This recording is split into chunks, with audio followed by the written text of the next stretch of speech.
shows. Well, yeah, and that's kind of the nature of the beast when you have a really strong top of your division versus like a very capable but not necessarily like championship winning mid to lower of the division. The thing about it is like the top three teams in the South Division right now, Raleigh, Jacksonville, and Dallas, have the majority of the wins across the season. So depending on the number of times you've had to play those teams, your team may have accrued a lot more losses than you would have wanted. Right, exactly. It's just a very strong division. And on the Dallas side, they have had some players out with injuries up until this point. Matt Jackson, Dan Emmons are a couple, to name a few. They are both healthy and playing. Paul, what kind of impact then does that have to have those types of players back in action? Well, they're definitely athletes. They're definitely playmakers. They'll get the highlights for you, and that's great. And when we have seen in previous games, Matt Jackson just wincing because I would have bid for that disc if I was 100% or if I felt confident on my forearm or whatever. And Dan Emmons, doing a good job helping out and coaching when he couldn't play in games or whatnot, but he wants to be on the field making plays. And the thing about bringing those guys back, they finally get the full strength of the roster or a stronger version of the roster, but you have to still work out some kinks. Maybe guys haven't developed chemistry over the season because they've been out for a few games, so Dallas is still working through that.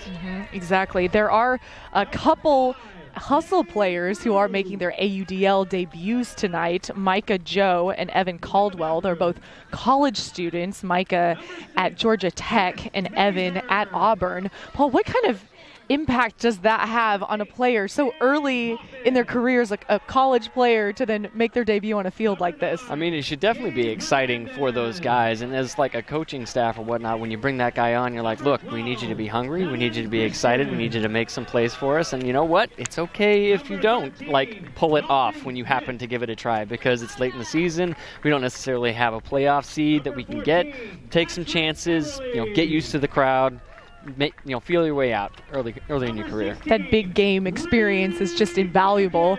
The Hustle players before the game saying, we are better than what our record says, and we have nothing to lose. We kind of like to ruin the day for somebody.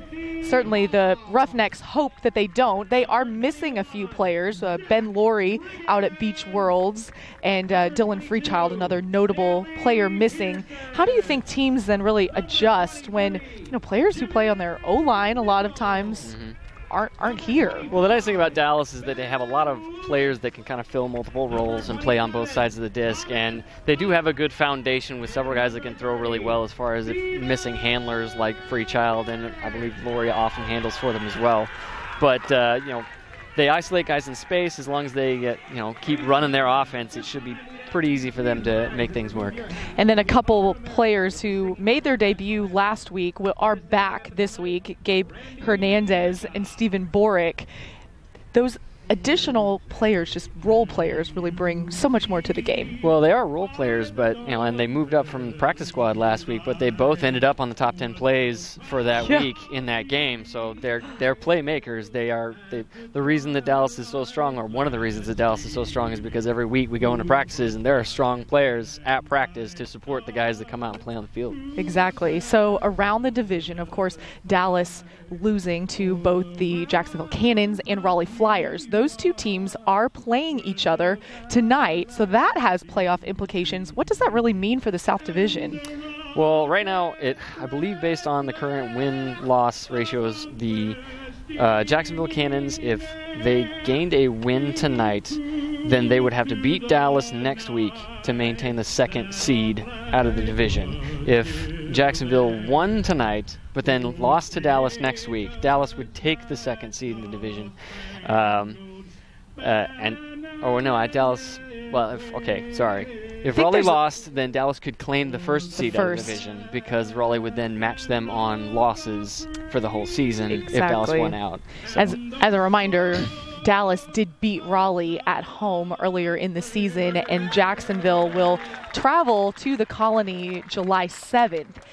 Raleigh is also missing a few of their players to Beach Worlds as well, so we'll definitely keep an eye on that score, keep you posted tonight. But here in the Colony, we are moments away from our first poll.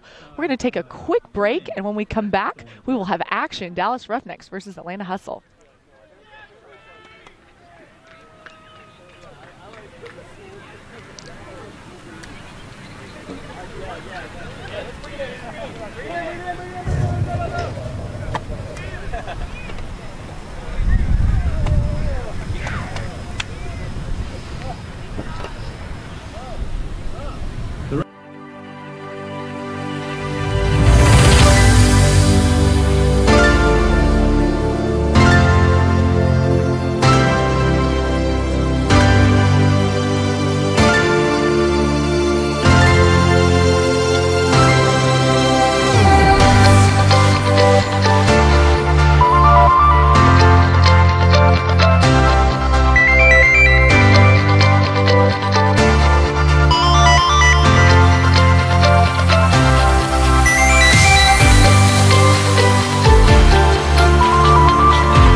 Welcome back to the Colony 5-Star Sports Complex, where we are just moments away from the first pull. Atlanta will be pulling with Dallas receiving, Sun Choi with the disc. You were just watching some drone footage that was captured at our last home game, just some stunning footage. And that first pull is up. Chris Mazer to receive for Dallas, centers it to Brandon Malachek. Jimmy Mickle striking deep. Abe Coffin catching it underneath. Up line to Peterson. Now to Thomas Slack. Slack looking for that dump to Malachek. And that disc is up. Swinging around to Mickle, over to Hogg. Back to Mazer. Atlanta playing one-on-one defense. Backhand to Malachek. Peterson now with the disc in the center of the field. And slipping, still completes the disc. The catch to Mazer, back to Peterson, around to Coffin. Coffin to a striking Mickle. Now to Malachek.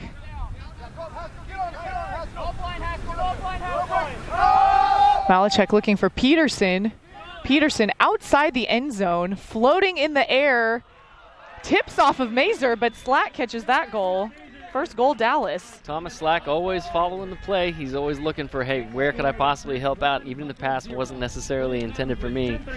You know, it rained earlier today for a significant amount, and the field is solidly wet. So an interesting factor about this game, Atlanta is typically a fast, shorter, quick guy team, and they, you know, in order to change directions, those shorter, faster guys take a lot of steps, and they have short lever legs that can change directions really well.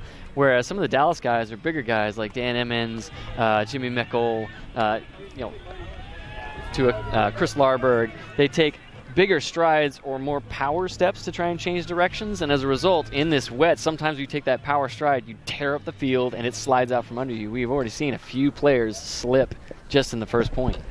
And in fact, the Colony Parks and Rec Department, so dedicated to the field, they had a wet dry vac and specific sponges to help sop up some of the standing water on the field to help improve the conditions as much as possible.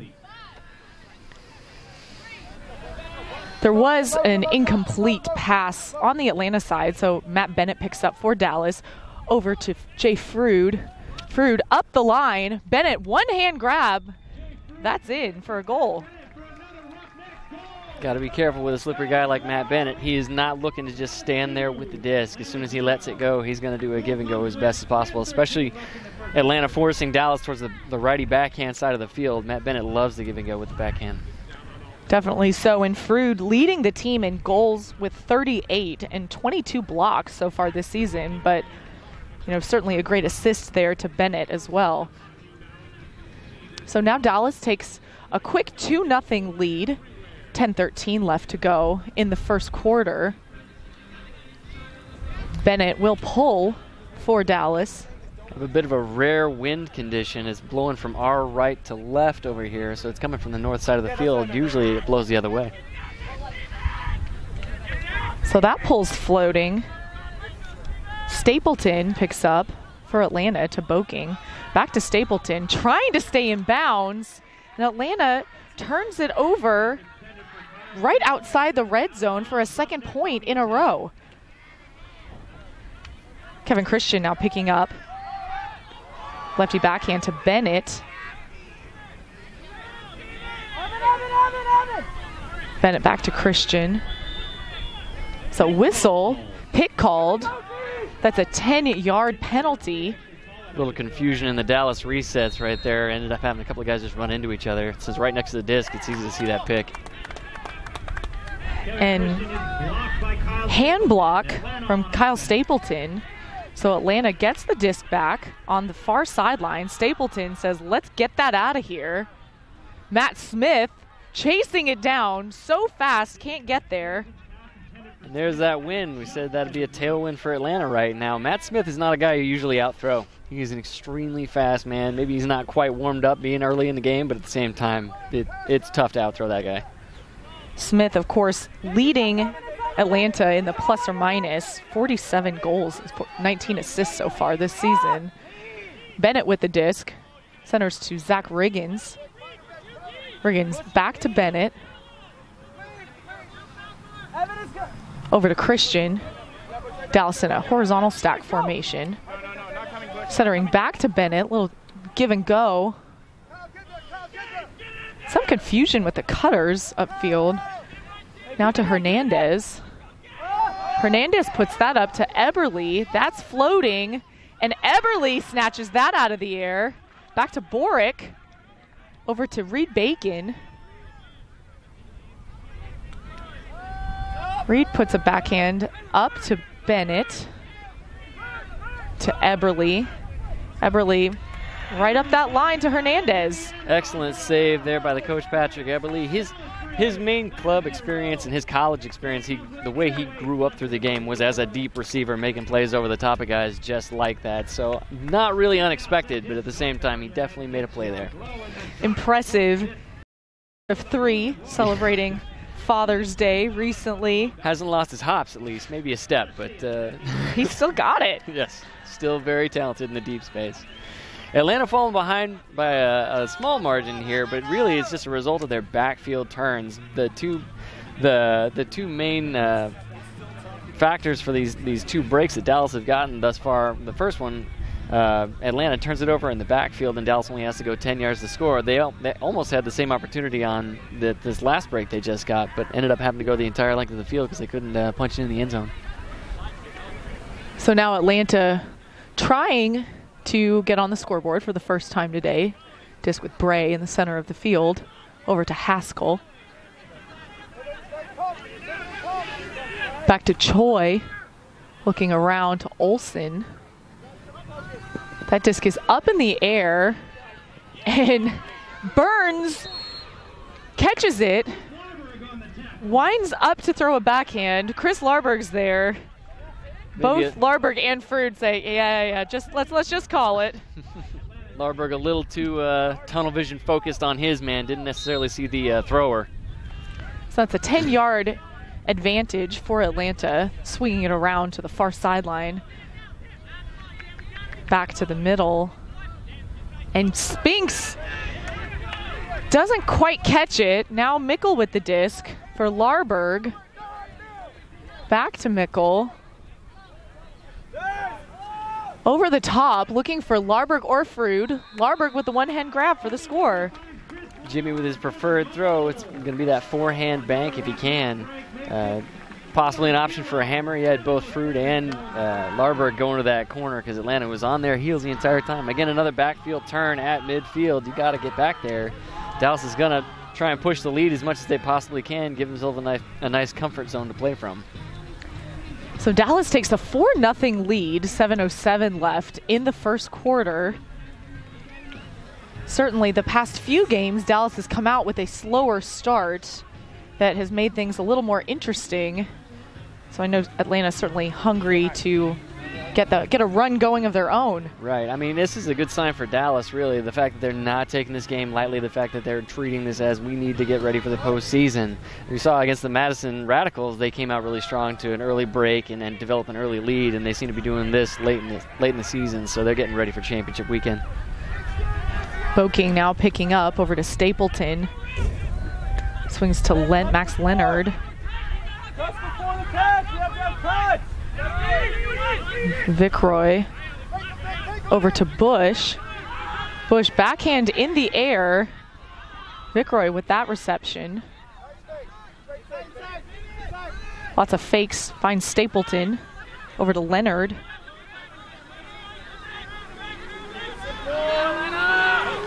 Count getting high. Backhand swing. Across the field. Gaynor now looking for that outside in. And that's a score. Atlanta's on the board. Very good find by Gaynor. Catching the disc on the break. Sideline. opening up a lot of angles for him to possibly see a receiver to attack. Only had 1 or 2 receivers that were actually in front of him as the disc had been swinging across the field, but because they had so much space and he cut on the break sideline, there's a lot of threat angles, and he found one pretty well. Definitely Atlanta telling their team, fakes, remember to pivot. Right, you can see a lot of energy from Atlanta right now, cutting really hard, maybe having a few slip-ups on the field, being wet as they're exerting so much energy. But all their mistakes have been maybe a rush throw, maybe I caught the disc in the dump space, and I feel like I have to throw this swing pass on stall, nothing, like before I even have a guy that's ready to get it. And the disc gets caught in the wind, it picks up. They're just rushing things right now, and if they don't rush things, they've been able to reset and get open. So Dallas O-line coming on the field. Mazer with the disc. Over to Hogg. Back to Mazer. Atlanta sagging in the lanes a little bit in their defensive set. And that was a miscue from Abe Coffin.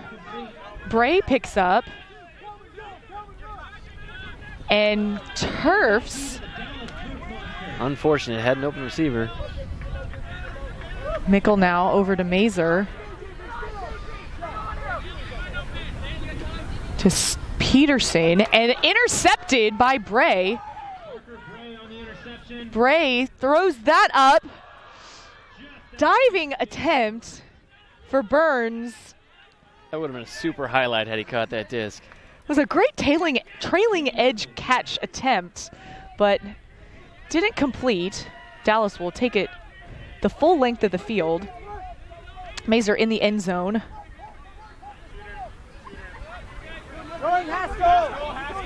Slack on the far sideline. Back to Malachek. Malachek to Coffin. Coffin finds an opening with Slack. Give and go. Power position for Malachek. You have Peterson and Hogg deep, but Williams intercepts. And timeout called Atlanta. Excellent calls by the Atlanta coaching staff thus far. That sagging zone, it's very loose. It's just poaching lanes. It's not even putting necessarily a bunch of pressure on Dallas when they get over towards the sideline. We saw Thomas Slack catch the disc over there a couple of different times, and there was 3, 4, 5 seconds where he really wasn't that covered because they're looking to just sag the lanes and make sure you can't gain more after getting that 1 or 2 throws up the field. Dallas already has a couple of backfield turnovers because they're being forced to throw a disc that is wet. When there's a turnover, it hits the ground. The disc is going to get wet and be a little bit slippery for throws and might, stick to your hand or slip out of your hand and not go exactly where you intended, as we've seen a couple of different times, and the wind might pick up. They're just changing things up, making it so Dallas can't have their initiation, hit their guys in space.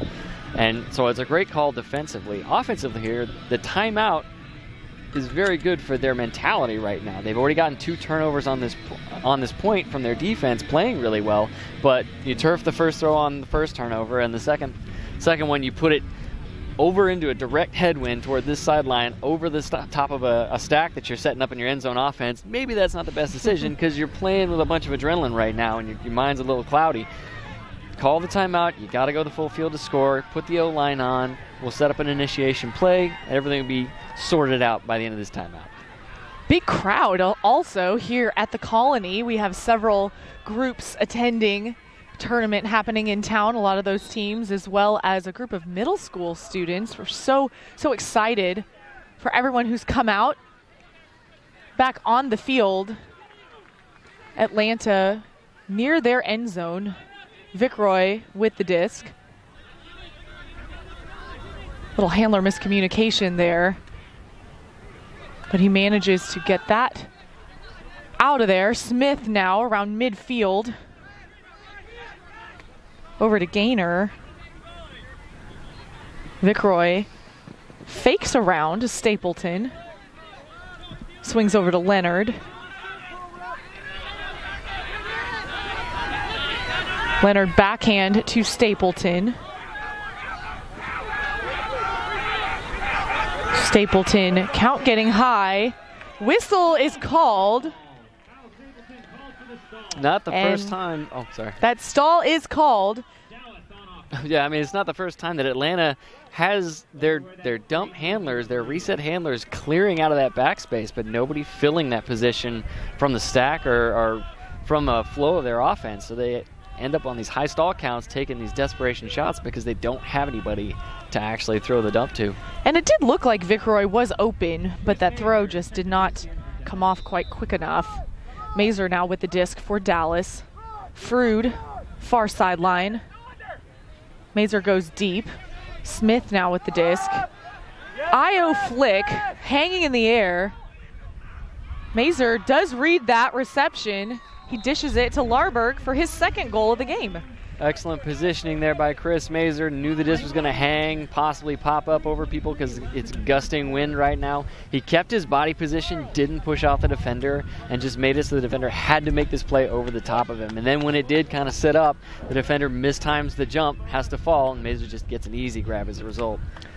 So Dallas maintains their 4-goal lead. They're 5 to Atlanta's 1, 3:23 remaining in the first quarter. And weather-wise, it actually is pretty pleasant. The rain has subsided, and the cloud cover has kind of pushed out. So aside from the wet field conditions, I think the temperatures are in the 80s currently. Yeah, the rain and the cloud cover throughout the hottest time of the day kept the temperature nice and mild for the evening here.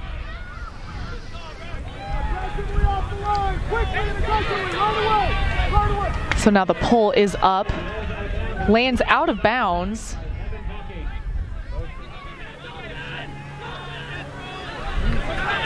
Another unfortunate first throw turnover for Atlanta. So Matt Bennett now with the disc up in the air to Dalton Smith. Whistle called. Foul called on Atlanta. Smith will advance the disc 10 yards. He's about 10 yards outside the Dallas end zone. Bennett dishes back to Smith. Hammer over the top. Emmons with the diving attempt, but no good. I was expecting a lot more reset give and go throws with the Matt Bennett Dalton Smith show. Those guys playing together at A&M get real comfortable in that backfield. So now Boking picking up for Atlanta. Travel call. And Overruled by integrity. Travel called, however, overruled with the integrity rule. So Atlanta will maintain, but miscommunication on the strike cut. So Dallas will receive back in the red zone. Second attempt on this point. Handler movement.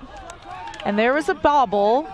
Incomplete. We see that wet disc coming into play on a lot of these resets. Those are throws that are not on the money. So Boking was deep, but the wind is playing a factor, certainly. I'm not sure how fast it's gusting up to, but there are points where it's completely stationary wind and then all of a sudden becomes 15, 20 mile an hour in all likelihood. So it's very unpredictable as usual. Bennett with the disc gets to Jackson. Jackson on the line, over back to Bennett. Now to Ben Lewis. Back to Bennett, to Smith, to Bennett. Flick Huck in the air. We have two defenders, and Ben Lewis over the top. Haskell with that interception gets it to Bray. Atlanta now working it up the near sideline. Huck up in the air. We have Bush and Emmons, and Bush goes for it, and Emmons calls and Emmons calls a foul. I believe he calls a foul on on himself. Yes. Foul, yes. There was a whistle, and it couldn't tell if the refs were calling a foul or not. But so now Bush will take the disc on the center of the goal line, double teamed by Bennett and Emmons. Layout attempt, but Atlanta catches that score. Second point of the game. Looks like Dallas got caught off guard there on the beginning of that end zone offense. Again, it's not when the players check the disc in the AUDL, it's when the whistle blows, and you just have to be ready as soon as possible so that if the whistle happens to blow before you thought you were gonna have enough time, you're still in a position where you can play defense. Dallas getting caught off guard there. Something very interesting about Atlanta right now, they're generally a really fast team that depends on their shooters to just put the disc out into space, out in front of them. They're not tall as a whole, or at least on average, but they have tons of speed. In this wind, it's a lot harder to do that just because you can't predict how much oomph I have to put on this throw in order to just put it out into space in front of my guy. We've definitely seen several throws float up today. So that pole is a roller. Mazer now with the disc. Looking for Malachek. Malachek up to Peterson. 20 seconds left in the first quarter. Finds Mickle. Mickle floating OI and D. 5 seconds remaining. Clock is still ticking. And Atlanta will hold on to the disc. That's the end of the first quarter. Dallas 5, Atlanta 2. We're going to take a break, but when we come back, we'll have the second quarter of play here in the Colony 5-Star Sports Complex. You're watching DallasRoughnecks.com.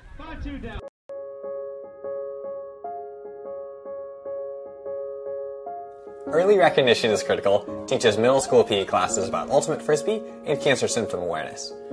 We're a registered nonprofit that advocates for an active, healthy lifestyle, body awareness, and speaking up if something is wrong. Skills that, when it comes to cancer, can help save a life. Ultimate is a fast-paced team sport that's self-refereed, non-contact, and co-ed. Spirit of the game is the foundation of Ultimate. That means we communicate respectfully, we're fair-minded, and we enjoy the game.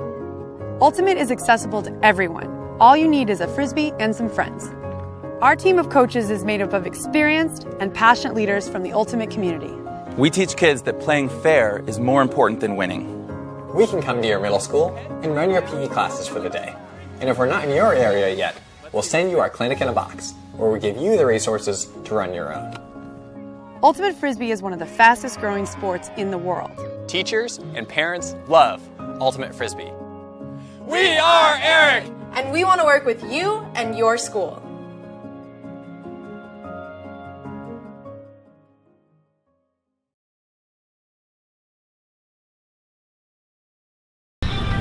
Welcome back to the Colony 5-Star Sports Complex, where the Dallas Roughnecks are facing the Atlanta Hustle.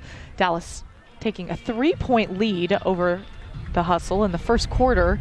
So, Paul, what does Atlanta need to do to stay motivated? It's a game of runs. Stay in this game. Make the second quarter interesting. I mean, you really just have to recognize what the cause of this lead is. We talked about it during the first quarter. Atlanta has probably 4 or 5 different turnovers on their side of the field. Yes, there's a headwind and you can't just shoot it out there every time. Yes, you're struggling with a lot of your swing passes, but at the same time, their backfield turns have come from disorganization in their offense, from not giving themselves opportunities to reset back to somebody else and reset your stall count. As long as they just calm themselves down, they can easily reset and they can figure out where the cuts are going to come from. Dallas has had to do the exact same thing, but their resets have been far more consistent, and they've been able to just figure it out by the end of the point more often as a result. There have been some handler miscommunications really on both sides of the disc today from both teams. Well, I wonder why. I mean, maybe it's a little bit of wind, a little bit of first quarter jitters there. Now the pull is up to start the second quarter. Atlanta is on offense. Max Leonard with the disc, guarded by Matt Jackson. Over to Stapleton. Stapleton up to Boking. Boking backhand to Stapleton. That flicks in the air from Matt Smith. Matt Smith grabs that disc for the first score of the second quarter. And a really well put disc there, but a little bit lucky. The wind hadn't gusted up that much. It was pretty died down during that point, so he had the opportunity of putting the disc out in front of his guy, banking it away from the poach defender on the other side of the field. And if Matt Smith has space to run into, He can size it up. He can make a play over the top of it. Dallas right now playing underneath, saying, hey, they haven't shot it deep over the top of us. Most, if not all of the Hucks today have either well overshot their receiver or hung up in the air. Either one of those is a great opportunity for us to get a D. So definitely forcing Atlanta to beat you with the hardest thing to do on a day like today. And Matt Smith, certainly one of the fastest players in the league currently. I've definitely seen Matt Smith match up really well against key players. Last year he was really intense matching up against Matt Jackson. This year I see him matching up against Abe Coffin, and I'm very interested to see how that matchup plays out. The pull is out of bounds, actually caught by one of the referees. Good eye there. Goes to the brick mark. Braden Malachek taking the disc for Dallas. To Abe Coffin with that sliding grab. A little bit of slipping on the field. Mickle on the near sideline, up the line to Slack. Slack over to Malachek. Malachek to Mazer. Mazer floating backhand to Coffin for that quick score. Mazer using that around high release backhand more often the past few games than he's used it in the past. It's definitely working out for him, becoming more of a comfort throw for him. But usually when you catch that backfield or that swing pass over to the break sideline, you have these big, wide, low pivots, and he can get that high release pass off faster, and so the defender isn't necessarily like looking to bid high really early to get that D. And how does the wind play a factor then with these cross-field swings? Well, it's a little shifty. It was from our right to left, making it a headwind-tailwind game, but now it's shifted a bit from our camera to the opposite side of the field, so it makes every pass a little bit difficult, because if you put inside out or any like outside in bank on your throw, if it's a crosswind, it could pop totally over your receiver, and hopefully you have somebody there to pick it up. So now Dallas pulling. Smith over to Leonard. Keep going, keep going, Vic. Back to Smith. Vickroy on the near sideline. Bush, go! That Huck is floating in the air, looking for Bush. Bush trying for it, ends up going underneath the bleachers instead. When that shot came out of his hand, I was thinking that was going to fly out of bounds the entire time. Seeing or feeling the wind condition pushing it towards that sideline and how high it went up. So now Christian and Boric working it in the end zone. Little give and go. And that is overthrown to Hernandez. So now Leonard will pick up, knocking on the door in scoring position.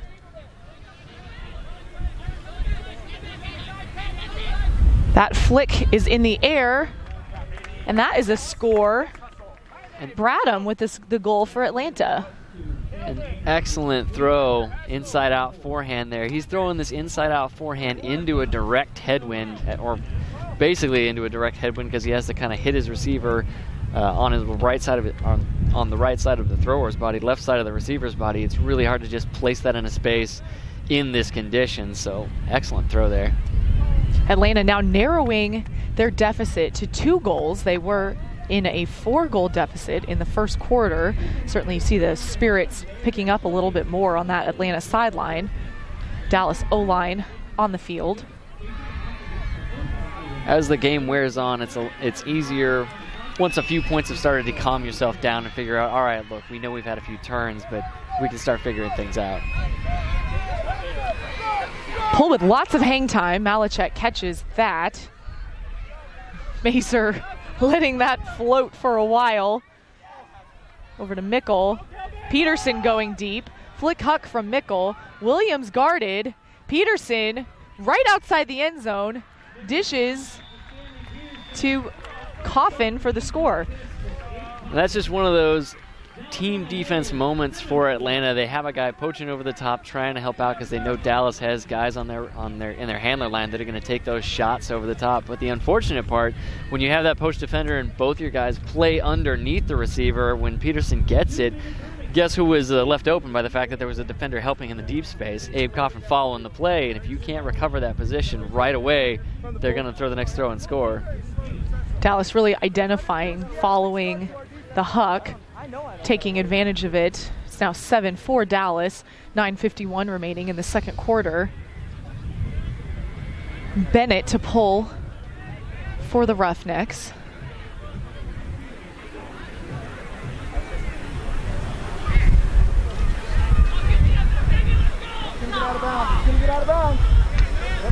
That pull floats out of bounds.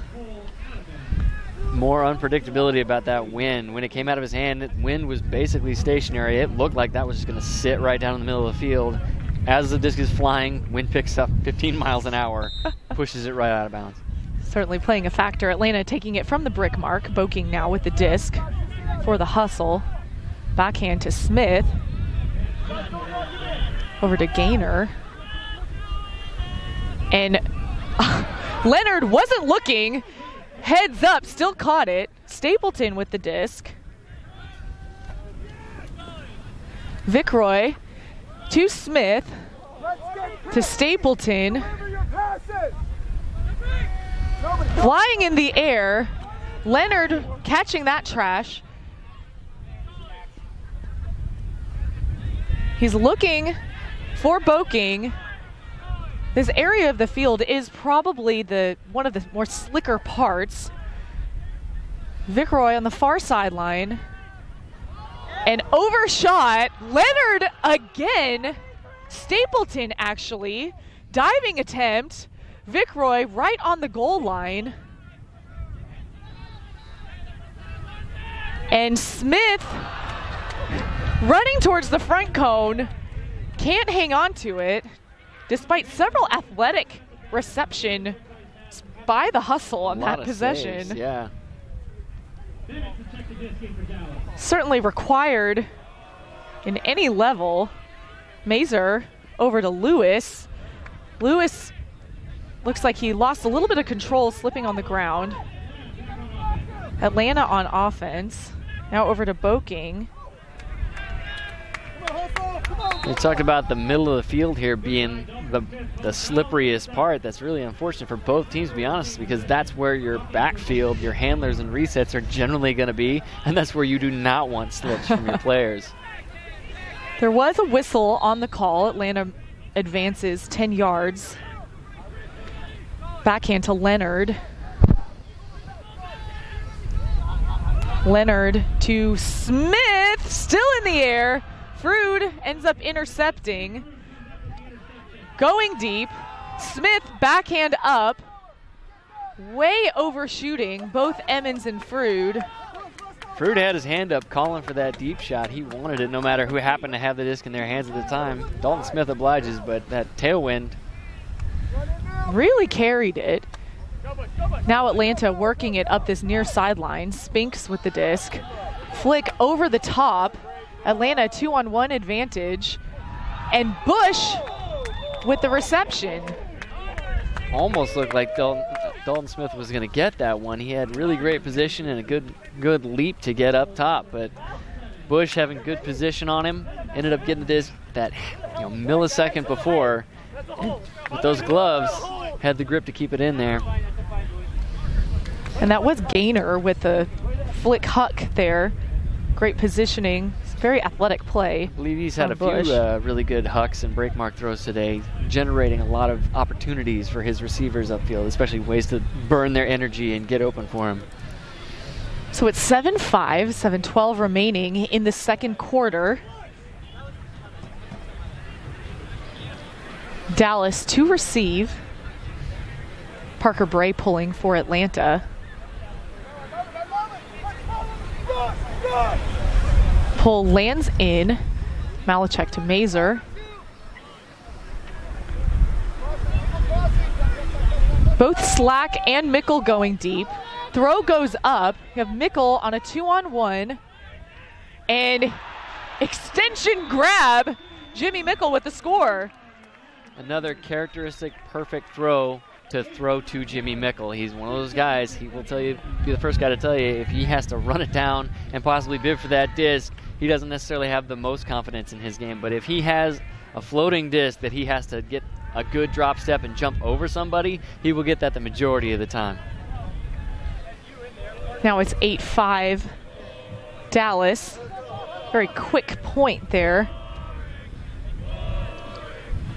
Crowd chanting Boric. That would be Stephen Boric, UTD Woof standout. His teammates even made a Callahan nomination video for him. He has graduated, I believe, from UT Dallas. Also your alma mater. Alma mater, yes. He's joining us on the alumni team, hopefully. Excellent.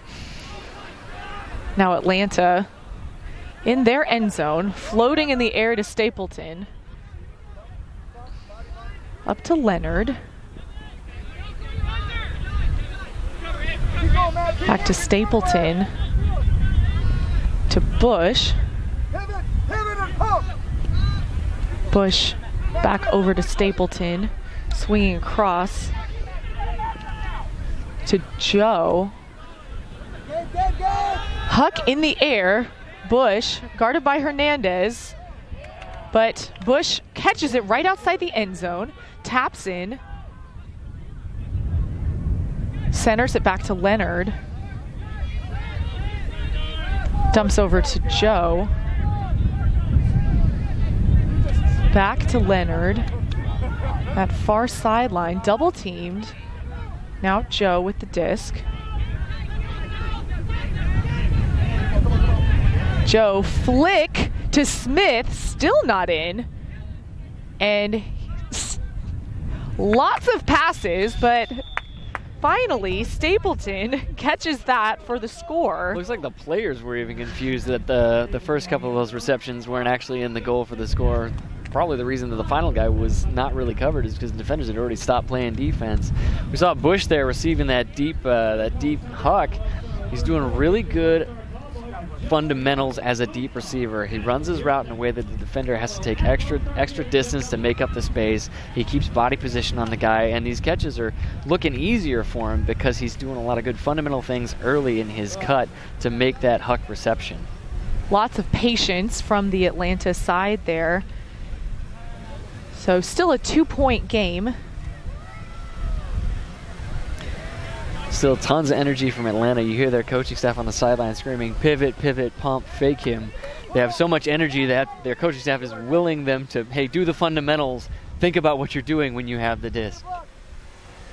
Brandon Malachek with the disc.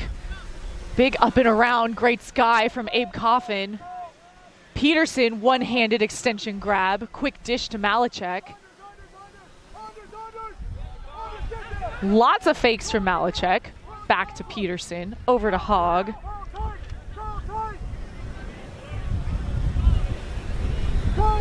Slack on the far sideline. Over to Malachek. To Coffin. To Mazer. Mazer backhand. Looking for Mickle. Mickle not in. Look now over to Slack. Slack uncovered for that score. You have to keep tracking Thomas Slack throughout the entire point if he happens to be on the field. So many teams overlook that guy. You see they're putting specific matchups on a Jimmy Mickle. They're putting specific matchups on like an Abe Coffin, on a Brandon Malachek, trying to take advantage of what they know about those big name players. But Thomas Slack is a very good fundamental receiver. He always follows the play. And if you look to have a bunch of help defense from your D-line and you play off Thomas Slack, he's going to look to find an open spot. He didn't have a defender within 25 yards of him catching that disc. That's too easy. Atlanta has to be able to recognize that. So now it's a 3-point lead for Dallas. Just under 5 minutes left in the second period. We hope you stay tuned during halftime. We have an exciting women's showcase game where we have women of DFW over 23 and under 23 playing each other. Yes, 23 in one day versus under 23. Exactly. We have some 23-ishes, under 23-ishes out there. I might try and steal a couple points on myself. For now, though, on the field, Vickroy over to Leonard. Leonard surveying his options, fakes over to Boking. Now over to Joe. To Leonard. Leonard looking for Vickroy. Vickroy trying to read it, leaves his feet. Wind catches that instead. Yeah, something to note about this particular conditions, not only is the wind pushing the disc towards that far sideline, but if you're a handler on this sideline looking back that way, you've got the sun directly in your eyes. It's easy to lose your receivers or lose whoever you're going to throw that dump pass to. Ben Lewis over to Jackson, swinging over to Larberg. Larberg upfield to Emmons. Emmons puts the flick in the air for Lewis, guarded by Spinks. Spinks blocks that away. Excellent defensive positioning by Spinks. Read the angle of the disc as it came out of Emmons' hands and knew it was going to float towards that side. Now Atlanta with the full field to work up over to Stapleton. Now to Vickroy. Vickroy sliding, maintains possession. Over to Gaynor. Gaynor upfield. Frood bids, but Joe catches it. Now to Leonard. Now to Vickroy. Vickroy over to Joe. Up the line to Leonard. Leonard with that goal. And that's honestly a lot more of what Atlanta is very good at. They take a lot of up the line, force side, short throws. They either, like Atlanta's typical game has either been shooters got to shoot, I'm going to throw a 50-yard, 60-yard pass as far as I can out in front of a super fast receiver, or we're going to do small ball on the force side, just pushing into a power position, which then I can possibly shoot a 50-yard, 60-yard shot. Atlanta is in their comfort zone right there. We've seen them struggle, again, going to the break side of the field, but they're very good at getting open for that 3-yard, 5-yard pass on the force side if they need that reset. So 9-7, just under 3 minutes left. I'd like to note that Micah Joe is wearing 00. We realize his jersey doesn't say 00, but coaching staff informed us that that's first AUDL game. He's wearing the jersey that's available to him. Super excited to have his first assist, I'm sure. Malachek with the disc for Dallas. To Mickle. Hands low, hands low! Mickle to Coffin. Coffin with the layout attempt, no good. Olsen picks up for Atlanta. Over to Choi. Swinging across, diving attempt, stays alive. Perez now with the disc, over to Caldwell.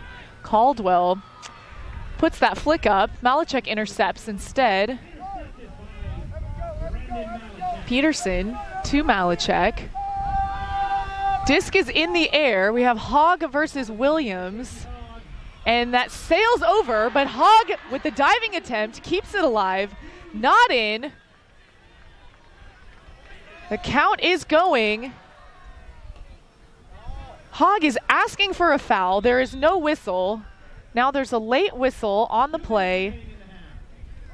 2 minutes remaining. Hogg will get the foul call on the goal line.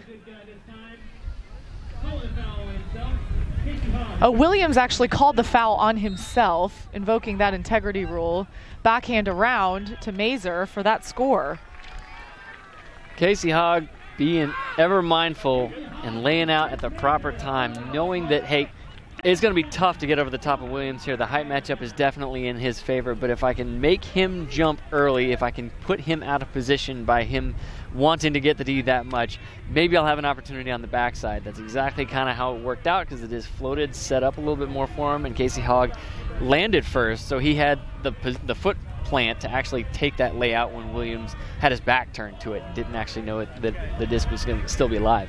Excellent heads-up play by Casey Hogg. So that brings Dallas 10, Atlanta 7, 1:37 left in the first half. Matt Bennett pulls.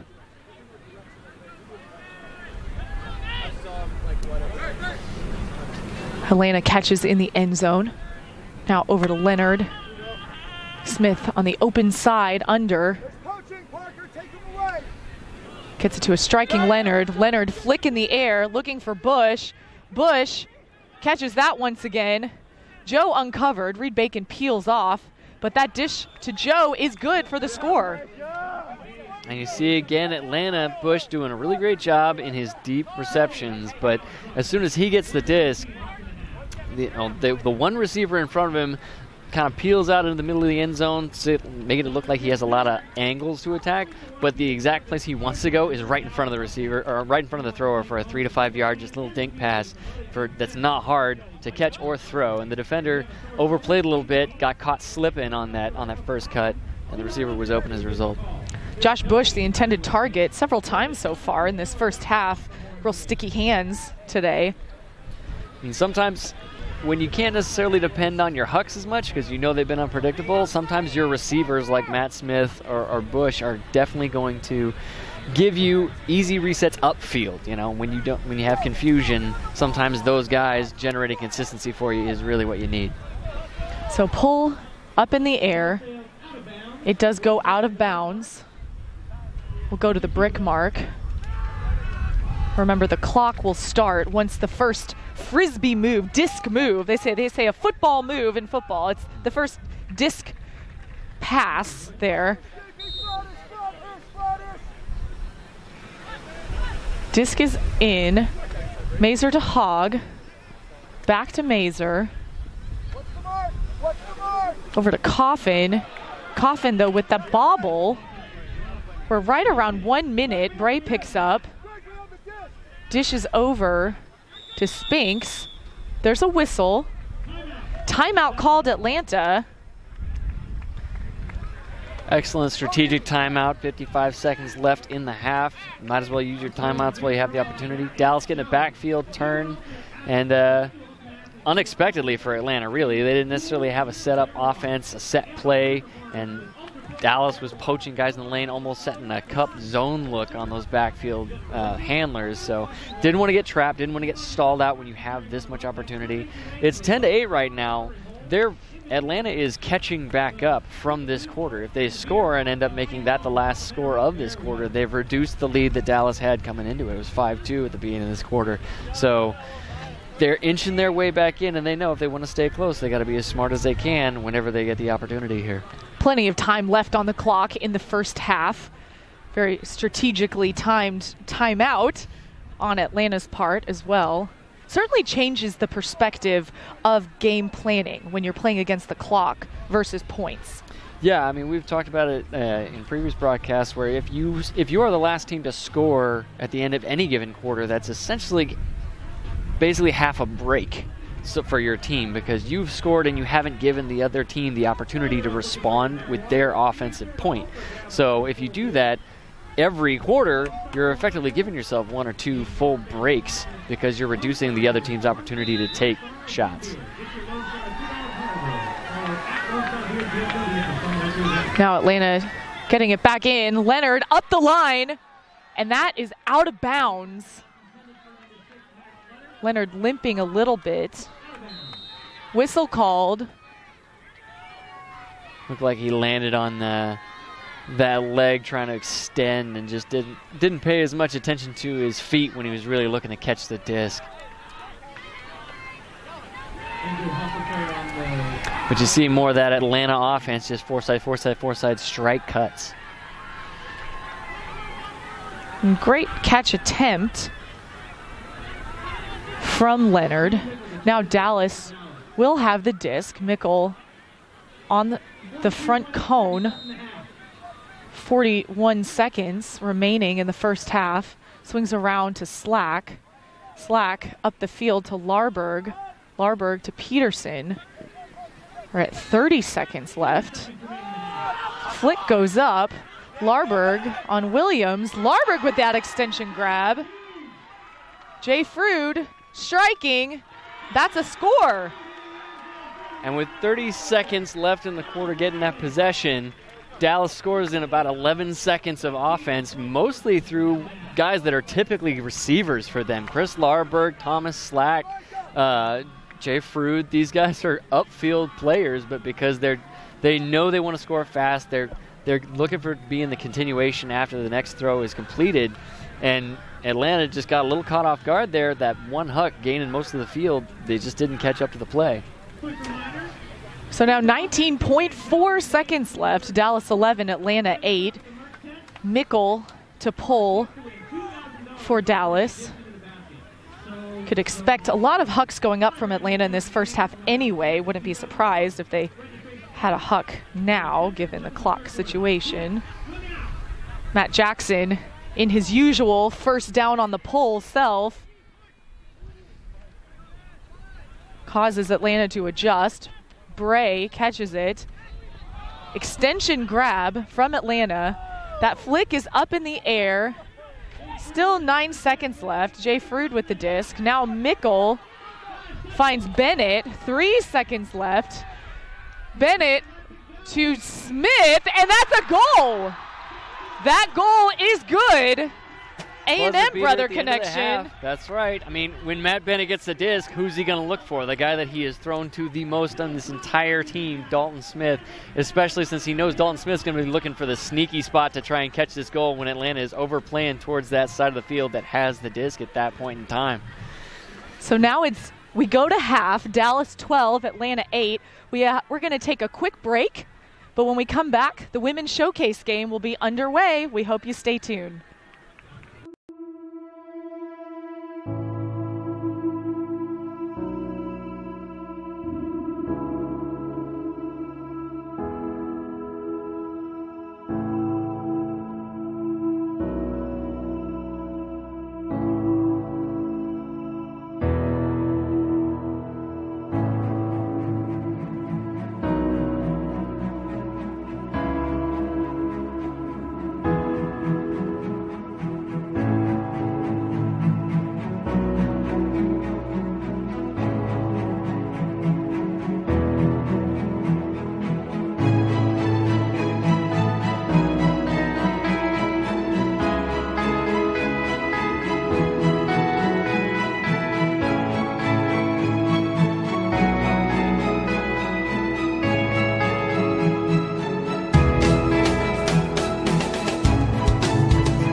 Welcome to the live stream. If you're tuning in right now, we've got ourselves a women's scrimmage between the U24 women and the over 24 women.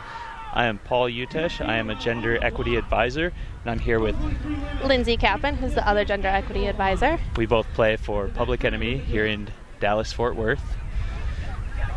Got a score of Yvette to Carrie Lucy Culp.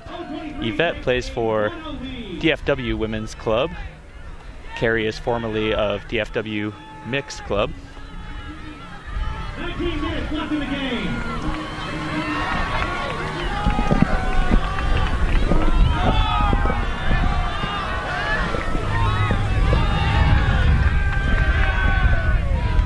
U24 crew is made up of many girls from the YCC team out of Texas called Texas Tango.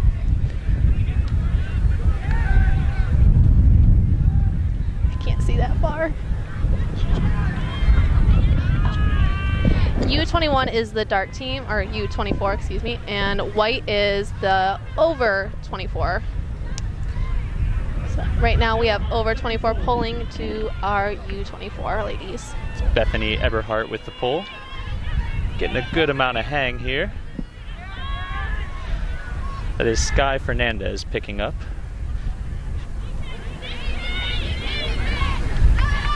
Good find, and it's missed by Kendra Hess.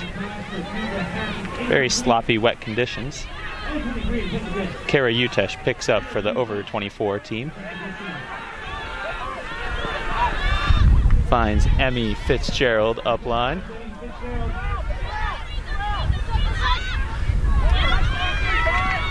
Misconnection there from Emmy to Kara. Sky with the disc again.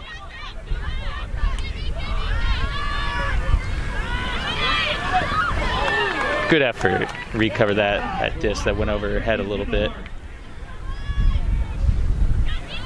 Carrie Utesh with the disc again.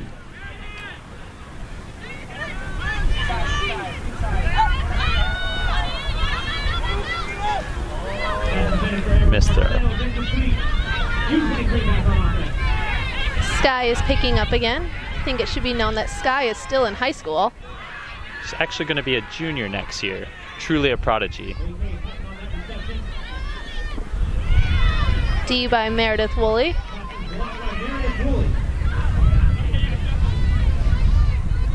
We got Lindsay Newman with the disc.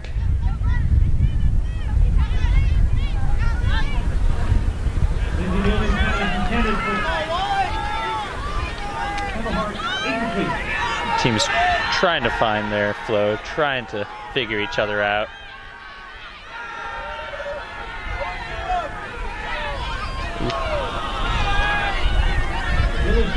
Misconnection there for the U23 ladies, and we're back with our old ladies with the disc. There we go. A grab upfield by Meredith Woolley. Finds Bethany. That's a club connection right there. These two play with each other. Ooh, and Sky with the D. Interception.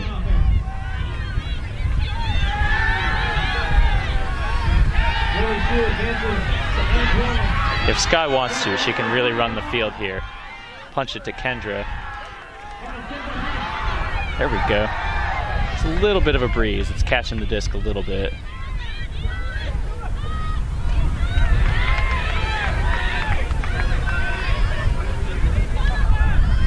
Ooh. Another misconnection between two UTD players. Play for University of Texas at Dallas.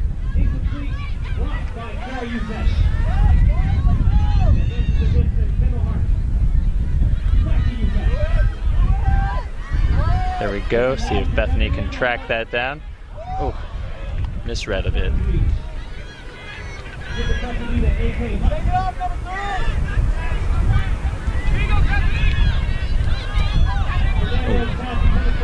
This long point is wearing down on them a little bit, Lindsay. I think the slippery disc is not helping. The field is pretty wet. They're having to dry the disc off every time they pick it up off the ground. It's probably the only viable field in Dallas right now, so we've had torrential pour. That's Bethany to Meredith, correct? Yes, that is. I believe that's a Maeve connection there. Yeah. Ladies up 2-0. The old ladies 2-0. Are we okay to say that, old ladies? I don't think there's anybody over here to contest it, so I think we should just run with it. True. Just hopefully none of them listen to the stream, especially my wife. I think she'll really appreciate being called an old lady by you. Yeah.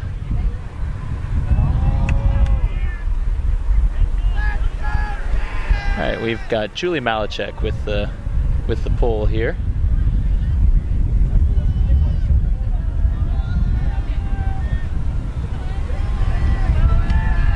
Wife of Brandon Malachek, best hair on the Roughnecks.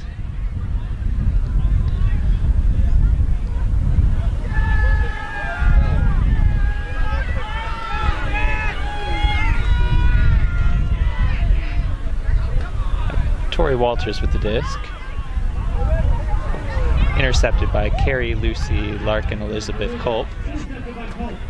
To her sister, Jess Gamble with the D. Good run through D.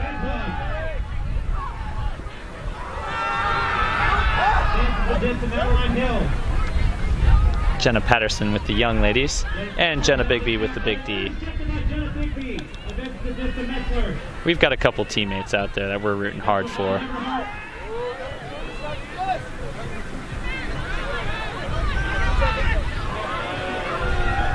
A foul call. Very quick, no contest. Julie Malachek finds Jess Gamble. Oh, just barely misses it. This is Caroline O'Connell picking up the disc right now. She's a former, well, no, she's still with Texas Melee. She'll be returning next year.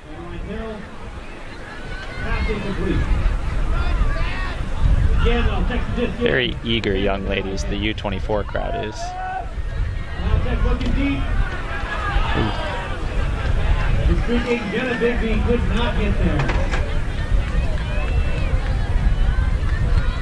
A lot of these ladies are very fortunate to be able to play this game right now, just considering the fact that our tournament this year, Texas Two Finger, that's going on this weekend, is facing troubles with the rain situation.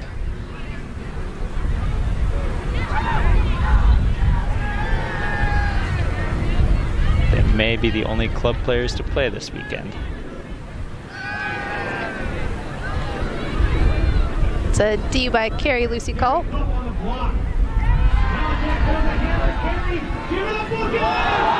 Yeah. That's a hammer throw by Julie Malachek to Carrie Lucy Culp, giving her the bookends on that point. The U24 girls are certainly finding their stride out there. Got a lot of fight.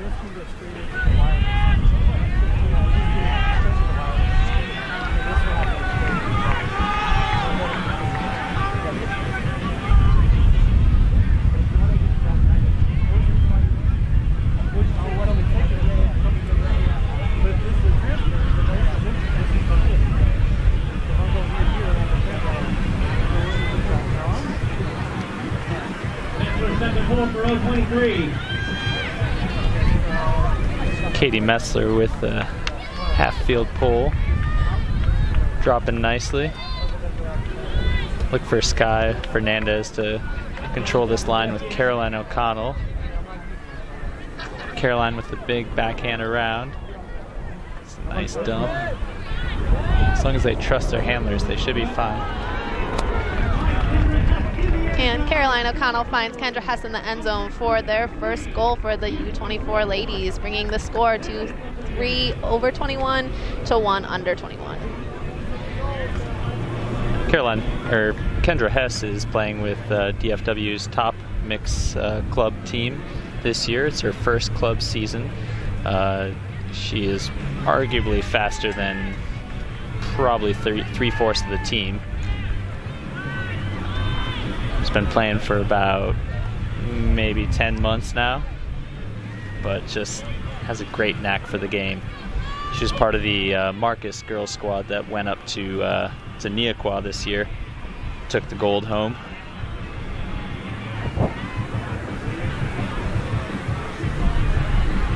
Handlers are smart to find her in the end zone, find her streaking deep more than anything. She'll come down with most of those. Got Tori Walters with the pull.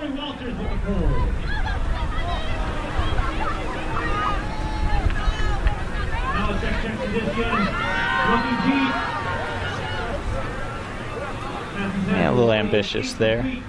Don't think she was ready for it downfield. U24 ladies with the chance to go the whole field for maybe another goal.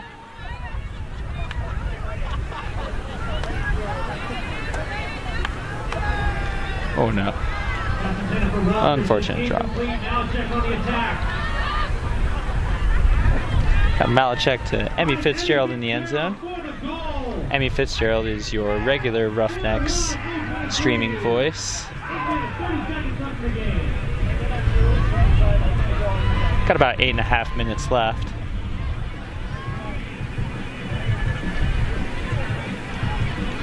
U24 women are gonna look to maybe take advantage of this downwind situation, possibly open up with a few more hucks. They've got about the same composition as the last line. Get Caroline O'Connell, Kendra Hess. Not sure if Sky is out there right now.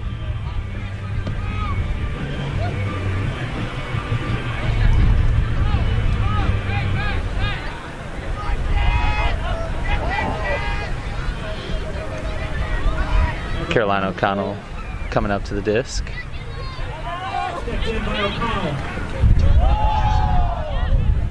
Swing to Maddie.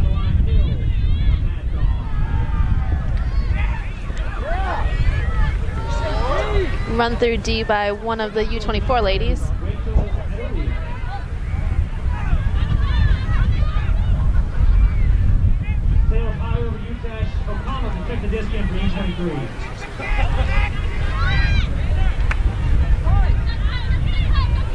Caroline scanning the field, looking for something. Puck out to space.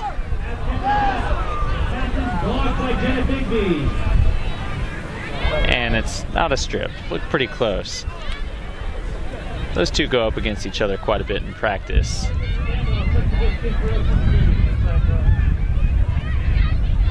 Ooh, little high.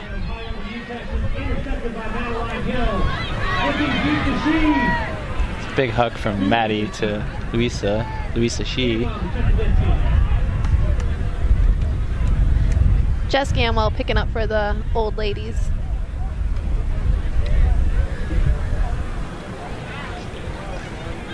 Gamwell looking to Big B, has it caught. Hard Utesh. Advances to Eberhardt. Find some connections here. There we go, there we go. Oh. Fastball incomplete. U23 back on offense. Check the disc in. Carolina's wise to put it deep. Oh. A little misread. I'll give her a D.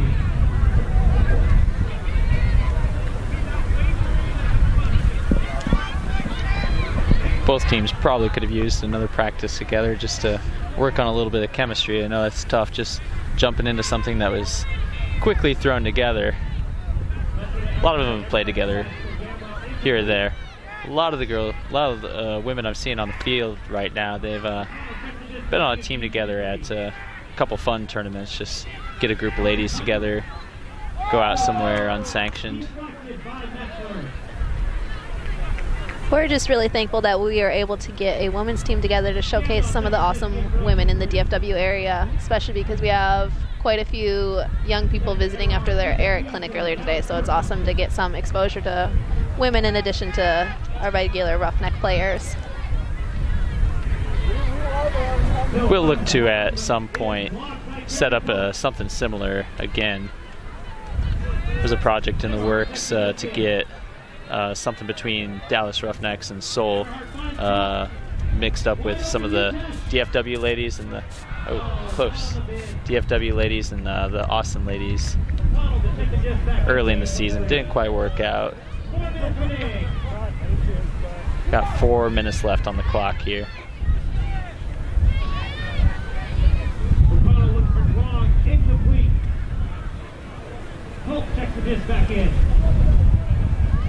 These are popping up with the wind.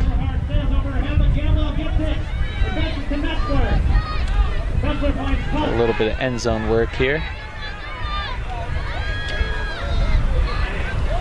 For Gamwell, sails just over her head.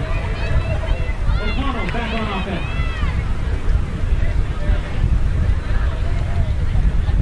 4 minutes remain.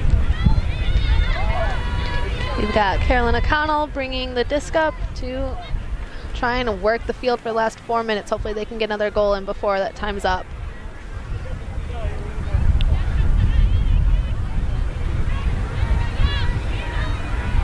O'Connell in trouble. Ooh. D close to the end zone.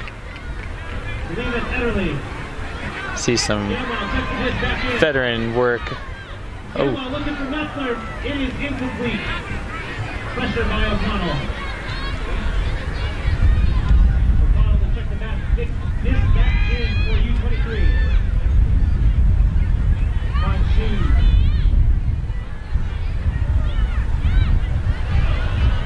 Interception by Katie Metzler.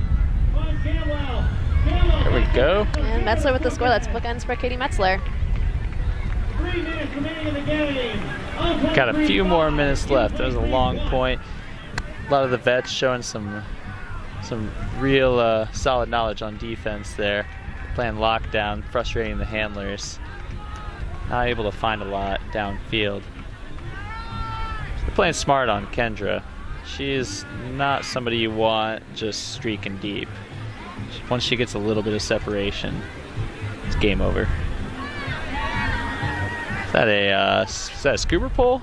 Something scooper upside pole down. from Bethany Eberhardt. Caroline Baton. Big throw to Danny Runzo. Oh, caught in the end zone by Tori Walters. That was almost an oops there. 5-2, 0-23. She had it though. 2 minutes remaining in the game.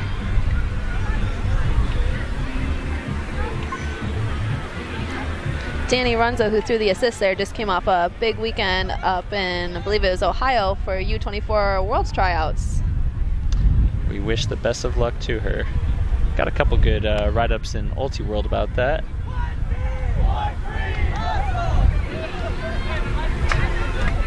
And it looks like we got Sky Fernandez polling again.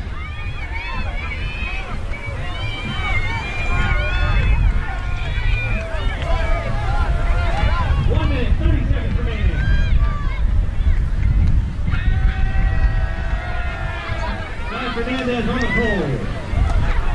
Big pull. Ooh, she touched it. I believe she touched it. I believe so too. Teammates here, running down that disc. Intercepted by Danny Runza. Who's looking deep. Oh no! Danny runs up to the end zone, couldn't quite grab it. 1 minute remaining in the game. Big bomb from Julie Malachek. Meredith Woolley running it down, gets a good read on it. Reset to Bethany Eberhardt. Slowing it down a little bit here.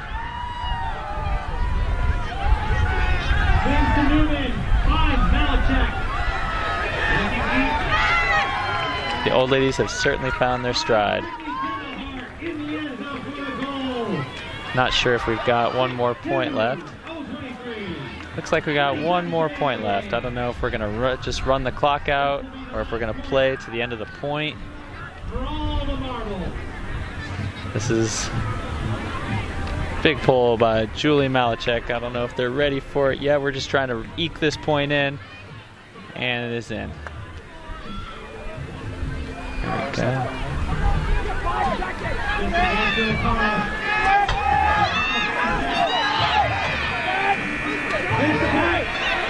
They're finishing it. Big Huck. This is going to be a pile. And that's the end of our game. Our older ladies, our over 24, have won 6-2. Thanks for listening. Thank you so much for sticking around, listening to our feed. We'll be returning back to our regular game. Thank you.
And we're back in the Colony 5-Star Sports Complex.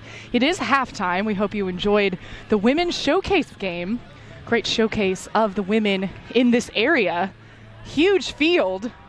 That was my first time to ever play on an AUDL regulation field. Significantly larger than a club field. You get a caught off guard if you haven't ever played on it before and you don't really look to pay attention to where the actual sidelines are. It is very interesting. I think the deep cuts that people will normally make in relationship to where the end zone is just so much farther. Really shows the arm strength of a lot of these teams here. Dallas And Atlanta, much more used to playing on this regulation they size. Should be at this point, yes. Dallas with a 4-point lead over Atlanta. So what do you think the key is for Dallas to maintain the focus here, Paul? Well, I mean, you're getting ready for the postseason, and you have to understand that they expected to win this game coming in, so every quarter should be more of the same. You're looking to put pressure on early. You're looking to just be as consistent as you possibly can on offense and make sure when you generate a lead, you keep a lead. If you can win every quarter, you'll win the game. Abe Coffin puts a backhand huck up in the air, intended for Jimmy Mickle. That pass is intercepted. Atlanta now with the disc for the first time in the second half. Choi on the far sideline. He hucks in the air looking for J.P. Burns. Out of reach of Burns. Dallas has a second shot at offense on this possession. Malachek with the disc. Over to Hogg. Hogg swings across out of reach of Peterson. Williams intercepts. He dumps it to Spinks. Spinks over to Staber, and Williams with the bookends goal.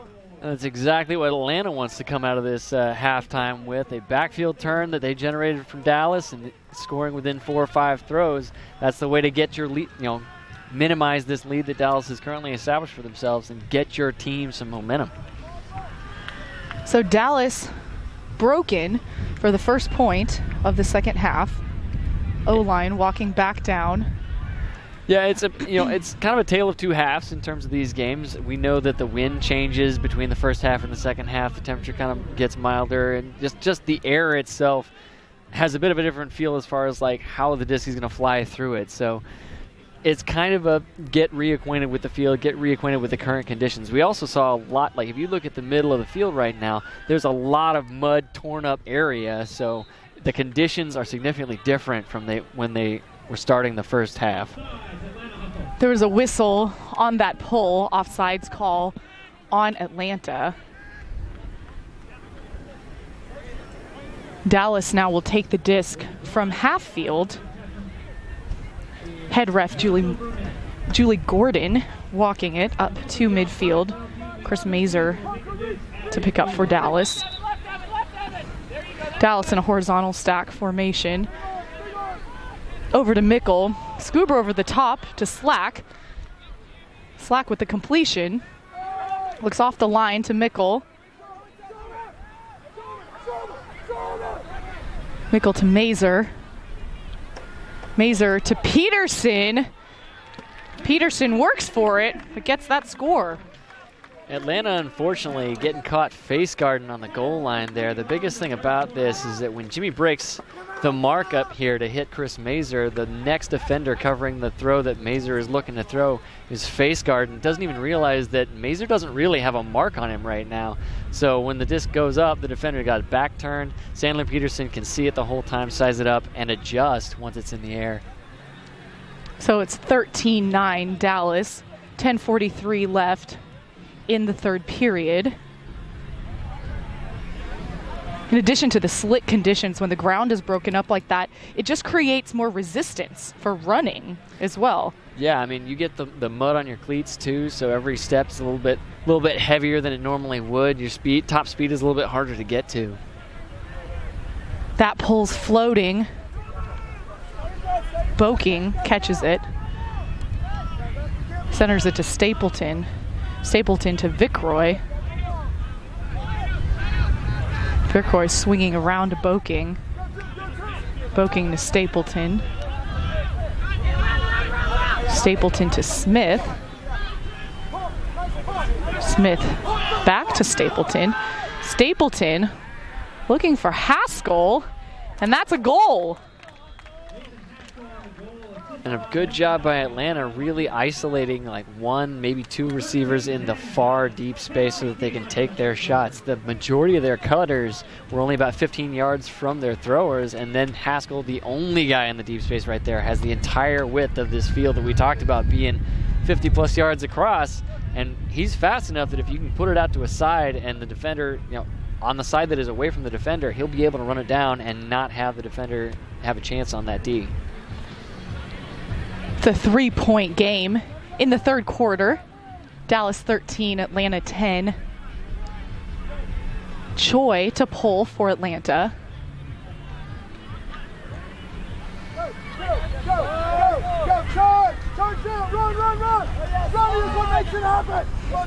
Malachek catches the pull. Over to Mazer. To Coffin. Mickle gains speed. Catches it underneath. Backhand to longtime teammate Stanley Peterson. Peterson back to Mickle. Swings around to Malachek. Malachek to Coffin. Coffin can't keep it in his hands. Now Staber picking up to Choi.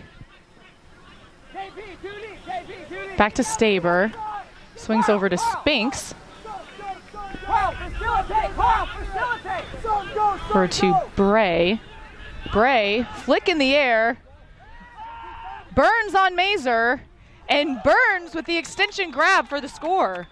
Another very well-run route by Burns there. He saw that was going to hang up. He changes his route so that Chris Mazer has to come into contact with him early before Mazer can adjust and play this bank properly. He didn't push into the guy, but at the same time, he makes sure Mazer underplays this disc, even if it makes it so that he has to bid to save it as the disc is banking over his head. Great athletic catch for Atlanta. It's a 2-point game, 13-11. 9:20 left in the third quarter.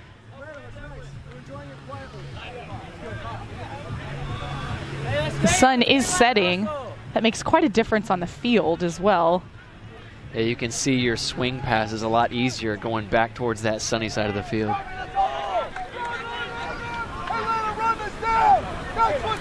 Atlanta really hustling down on the pole. Mazer with the second reception. Mickle underneath. Perez trying to guard off that flick. Mickle finds Malachek. Malachek sees Hogg in the deep space. Hogg catches it right outside the end zone, dishing it over to Slack for the score. Sneaky Thomas Slack again following the play. I think Hogg could have probably milked that disc and given a little hop at the end to actually get in the end zone, but he did the conservative play, veteran move, made sure he sized it up, caught it. He's got the disc in the center of the field on the end zone looking for the next throw. Honestly, his first look was back into the dump space so that he can make a quick give and go and actually get a score there. So now Dallas 14, Atlanta 11. Just under 9 minutes remaining in the third quarter. I think Atlanta, as far as what opened up that deep shot, Atlanta looks like they're getting a little confused trying to play their help defense and whatnot. When they tried to help out on somebody else that sold a deep cut initially, Hogg snuck from the backside because he knew he was the poach, and that poach had played over towards the other receiver. Pat Eberly with the pull. Player coach Pat Eberly with the pull for Dallas. Boking picks up over to Stapleton. To Bush under. Sees Matt Smith. Swings to Stapleton. Back to Boking. Boking up the line to Smith. Quick dish to Vickroy. Vickroy, I.O. dump to Stapleton. Back to Boking. Up the line to Smith. Smith to Stapleton. Boking going up line. Stapleton with the around throw to Smith to Vickroy. Around to Spinks. To Gaynor, sorry. Now back to Boking. Hammer to Stapleton. Over to Boking. High release backhand to Stapleton. To Smith. Smith to Stapleton. To Vickroy. Patience pays off for the hustle. And you can see the difference between Atlanta's offense there on the goal line this half versus last half. In the first half, they were doing that quick strike cut force side. Just keep it over here. We don't have to look back towards that sunny side of the field. In this half, they have a lot better vision over there. They use that side of the field far more because they have guys that cut into that space, and you can actually see them. You can actually get a clear line of sight to actually see what space you have to throw to. So we're back to a 2-point lead for Dallas. What does Atlanta need to really do here to trim that lead to 1? I mean, they need to recognize that when they've been doing those resets, when they've been swinging the disc back and forth across the field, they've been able to score, and Dallas has ended up playing a bunch of switch defense, a bunch of poach defense to try and cut off lanes. They're fast guys, and they can get open on Dallas. To finish this off, you just have to have intense defense and put pressure on these early throws to make them have more backfield turns. Now Mazer with the disc over to Malachek. To Slack. Hogg going deep. Slack finding Mickle under instead. Swings around to Malachek. Around to Mazer. Coffin underneath. And Mickle going deep. Great timing of his cut. Jimmy Mickle with the score. And Jimmy Mickle was the first guy Coffin saw as soon as he turned around, and the half second later immediately takes that shot because he sees Jimmy's going to have space. It looked like a switch from the Atlanta defenders in the deep space there, but they just got caught too far out of position looking to play that help defense. And because there was enough space on that fore side, Jimmy just manages to get it with about 5 yards breathing room either side. So 15-12, 6:59 left. In the third quarter. We're so glad you're tuning in. So many folks out at the game tonight as well. Such a great atmosphere to watch some Ultimate Disc. Oh, it's great. A lot of people enjoying a lot of drinks on the sideline over there. We have tons more fans than we typically do. It's great to see everybody out. Great summer night here in the Colony. We're so thankful for our sponsor, Lone Star Beer. Atlanta will get the disc at the brick mark. Stapleton, marked by Smith. To Bush. Bush with the huck. Looking for Burns. He's looking for Gaynor. Atlanta being far more confident with their deep shot throws after they've proven through a lot of good deep cuts that, hey, we can get open in the deep space, and as long as we put it pretty well for our receivers, they know how to play whatever we put up there. Dallas, in the first half, pushing Atlanta into the deep space, saying, hey, try and huck it over us. Atlanta responding in kind right now, saying, you know what, let's take that shot, let's try it. It didn't work out a few times, but you know what, this is kind of our game anyways. We want to be taking shots down the field, and if Dallas gets it from us on a turnover, they have to go the full field to score as opposed to a backfield turn. We don't want to lose a bunch of points really fast, so make them have to work to score every point against us. Exactly. Bush, typically the deep receiver so far in this game, actually throwing the long shot. Perez pulling for the hustle. Malachek with his eyes on the disc, catches the pull. Atlanta's right there.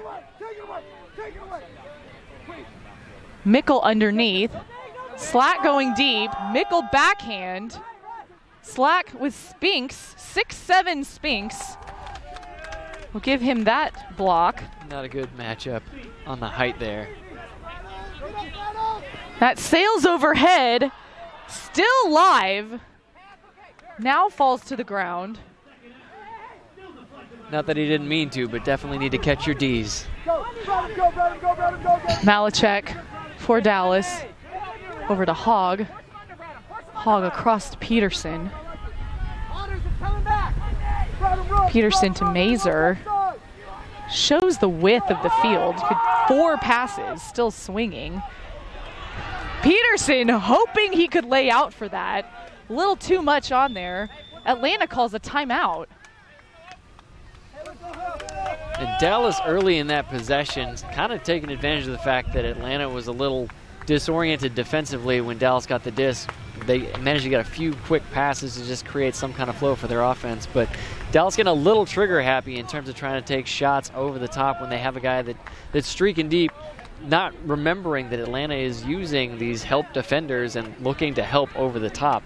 That throw for Peterson there was just a little bit too strong, but he had to oomph it. Otherwise, there was going to be at least 2 white jerseys chasing Stanley Peterson on that play. And Peterson, also known for his incredible layouts, one of several Roughnecks players. And you could tell he was starting to kind of approach for that layout. Thought, the last 5 seconds of that, he was in the mindset of, I'm going to bid for this disc. But it looked like the couple of seconds before that sprint at the end, he didn't think that it was going to be a playable disc. Might have held off and not necessarily had as much gas in the tank to finish that play off. So Stapleton will pick up for Atlanta. Dallas with a defensive line on the field.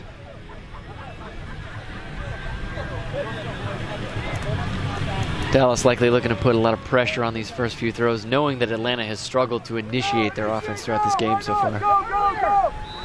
Smith going deep from the 1. Stapleton finds Bush underneath. Bush throwing to Haskell. Larberg bodying out. And shoulder in shoulder, but Larberg bats that disc away. Excellent sizing up the defensive play there by Larberg. He didn't push off the receiver. He didn't tackle into the guy, but he made sure that he knew where the receiver was the entire time by putting a hand out. Bennett to Frood. Frood centers. Larberg, Lewis connection there.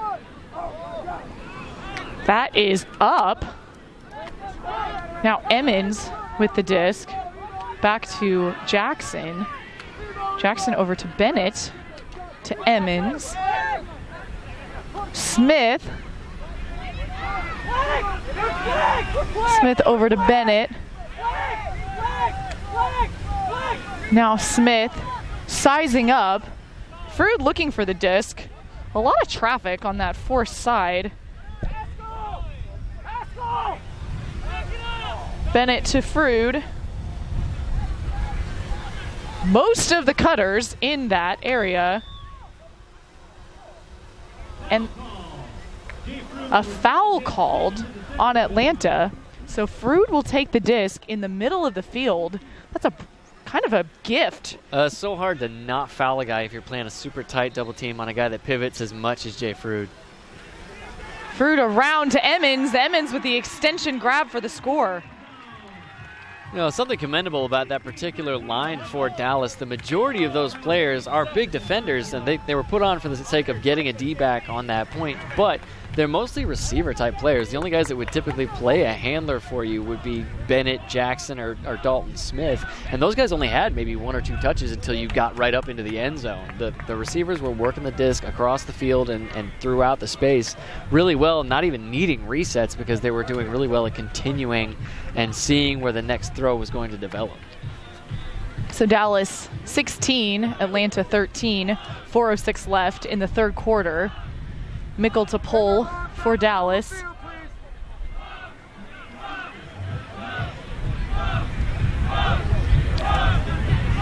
Wind picking up on site.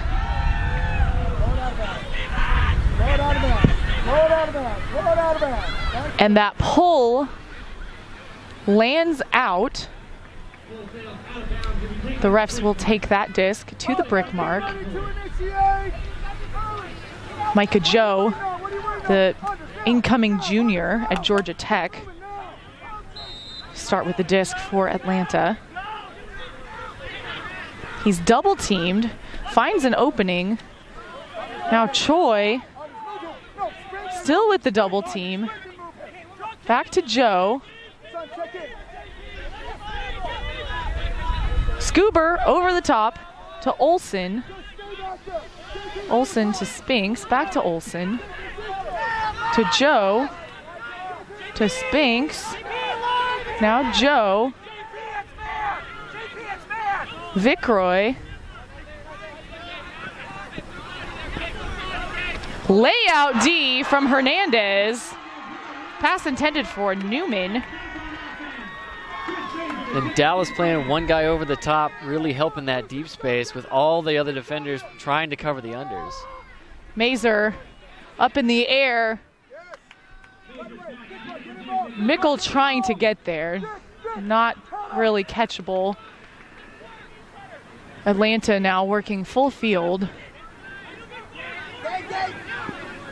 Joe over to Choi.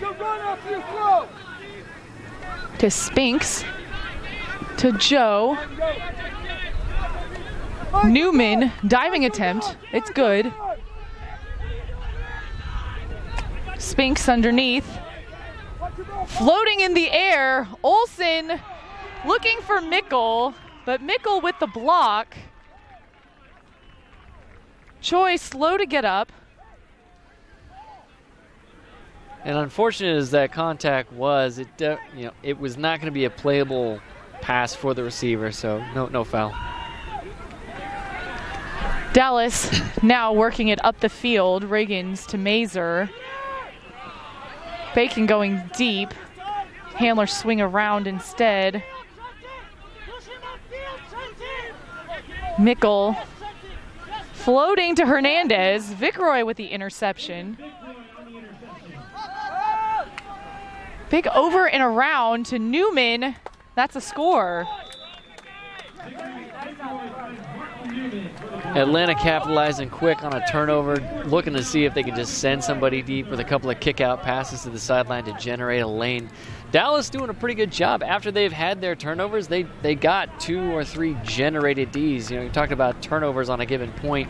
They're not always necessarily a block that somebody got. You saw Hernandez there, Mickle, both getting big physical plays to generate blocks for their team. Now, just under 2 minutes, 1:51 left in the third period. Dallas 16, Atlanta 14. Perez to pull. Perez went to college at NYU. He was actually on the Colombian national U23 team, competing for his country, moved to Atlanta from New York, now a member of the Hustle. Malachek, though, with the disc for Dallas. Backhand to Mazer, to Slack, leading pass to Mazer. Coffin going deep. And Atlanta calls the foul on themselves. Integrity rule. Spirit of the game live and in action. Mazer with the disc. Looking to get it off the line. Finds Malachek. Swinging over to Smith. Over to Coffin. Coffin to Mazer. Mazer, Scuba to William. Well, Scuba to Slack. Williams there instead. Bray picking up for Atlanta. Williams going deep. Bray looking, finds Williams. Over to Bradham. Williams on the ground, still catches it. Making it work. Looking for Bray. Completes to Bray. Swings around to Staber. Over to Caldwell. Caldwell surveying his options. Up the line to Boking. Boking, IO backhand, out of reach of his teammate, Robert Branham. That looked like it was a playable disc. I think you should have had that one. 6.9 seconds remaining in the third quarter. Dallas calls a timeout. So once again, Paul, as you've mentioned, you want to be the last team to score to end the quarter. And I believe Atlanta was the one that scored before this point. Dallas may be setting up a shot here, but honestly, there's very low risk in terms of what you can do with this. Oh, well, there was initially low risk, so there's less than 7 seconds left in the quarter. The clock apparently got fixed and reset because of the delay on the timeout call. There's 14 seconds, so you really only have to complete a couple of passes to just ride this one out, go into the fourth quarter with a 2-point solid lead. But because you can call this timeout here, you can set up a possible swing over, a kick out, generate some motion, get to maybe midfield before you have to take your shot, because there's a lot of passes that can happen even in 10 seconds if the clock doesn't start until the pass is in the air. So a lot of times teams will kind of milk the catch of the pull, things like that, to let the receivers get downfield and make sure that, give them an opportunity to not have to sprint 50 yards in order to actually catch up to the disc, whereas they could be making a drop step from almost a stationary position. So Dallas, with their O-line on the field, 10 seconds remaining, and a very wide horizontal stack, 2 handlers back. Swings across to Mazer, 7 seconds, dishes to Frood. Frood leading Malachek, no good. The buzzer sounds before Atlanta can get that disc off. It's 16-14 after three quarters. We'll come back with our last quarter of play. After a break, you're watching DallasRoughnecks.com. Twice the Ice is your essential stop for your weekend activities, with 3 convenient locations in the Little Elm and Frisco area. And just like our name says, we offer twice the amount of ice sold at other stores. That's 20 pounds of fresh, clean ice delivered 24/7 in a bag, or in your cooler to chill your favorite beverages, or in your bath for those aching muscles. We've always got your ice, and because we manufacture and package our ice and water on site, our price always beats the competition. Delivery services are also available, so check us out at besticetogo.com for the location nearest you.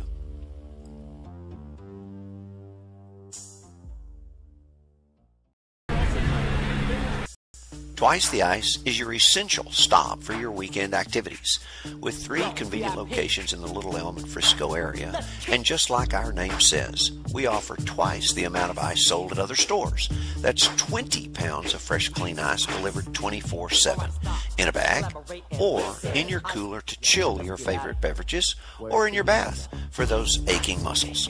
We've always got your ice, and because we manufacture and package our ice and water on site, our price always beats the competition. Delivery services are also available, so check us out at besticetogo.com for the location nearest you.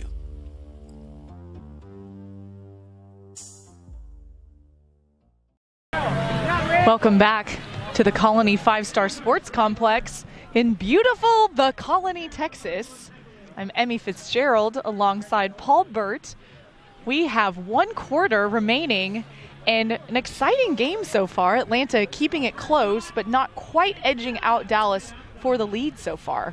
Yeah, when you saw the start of this game and Dallas goes up 3 or 4 to nothing, you thought, oh my goodness, this is just going to be a blowout. It's a game of runs and whatnot. You know that Atlanta's going to score some points and come back in the game. But it did not look like it was going to be this close at going into the 4th quarter as it is right now. Atlanta has to recognize that and be like, guys, this is as close as we've gotten it so far. And on the field, what you're seeing right now is a $2,000 promotion where these fans are throwing it across center field, trying to hit the disc golf basket. If they hit in the disc golf basket, they win $2,000. It's a partnership with our friends at 105.3 The Fan Sports Radio. Did not look like any of those passes were good. Well, it was a bit more of a risk in this particular game when you have a bunch of Frisbee players coming from a tournament to this stadium today. If you draw 5 random fans, you're going to have better throwers on average out of those 5 fans. Have a lot of players tonight. There were a couple that came close, but not quite. Wish them the best of luck. Thank you to our friends at The Fan and all of the great work that they do. The 4th quarter now underway. Matt Bennett pulling for Dallas. Atlanta to receive. Boking, the pull is in. Bobbling, Jackson quick on the play. Instead, Atlanta gets it over to Bray. Bray swinging across to Smith. Smith with a disc in the air, gets it to Bush. Upfield to Haskell. Haskell double teamed. And extension by Gaynor. Gaynor looking up line for Bray. Lewis with the interception. Over Roughnecks handler movement. Bennett up and around to Smith. Smith to Frood. Frood to Lewis underneath. Lewis to Smith. Whistle called.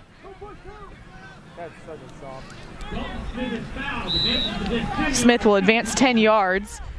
Disc is back in play. Dishes to Bennett. Floating Smith all day. And tipped away by Boking. Intended for Larberg. Stapleton to pick up for Atlanta. Smith up line. Swings around to Boking. Boking to Bray. Bray all the way across the far sideline. Bush in the center of the field. Back to Boking. Smith, the far side. Stapleton across the field. Striking throw, and that's a score by Robert Branham. Some more patience by the Atlanta offense on that point. You saw after they got that D on the goal line, Matt Smith being vocal and just adamant, like waving his arms, hey guys, why aren't we moving this disc? Why aren't we being more, attacking on the offense here, swinging the disc around? And he was constantly looking to play the break mark space and be a good reset for his team throughout that entire point. And you look to your more veteran players when you have this kind of confusion, or your team doesn't necessarily see the opportunities to score quickly when the team you're playing against just turned it over. But Matt Smith doing a very good job on that point of bringing his team together and corralling their intentions. Really grinding it out as a cutter. Choi pulling for Atlanta. It's a 1-point game, 16-15, 10:09 remaining to play. Hogg catching the pull. Over to Malachek, to Mazer. Center to Slack, to Malachek. We have Coffin going deep. Instead, under to Mickle.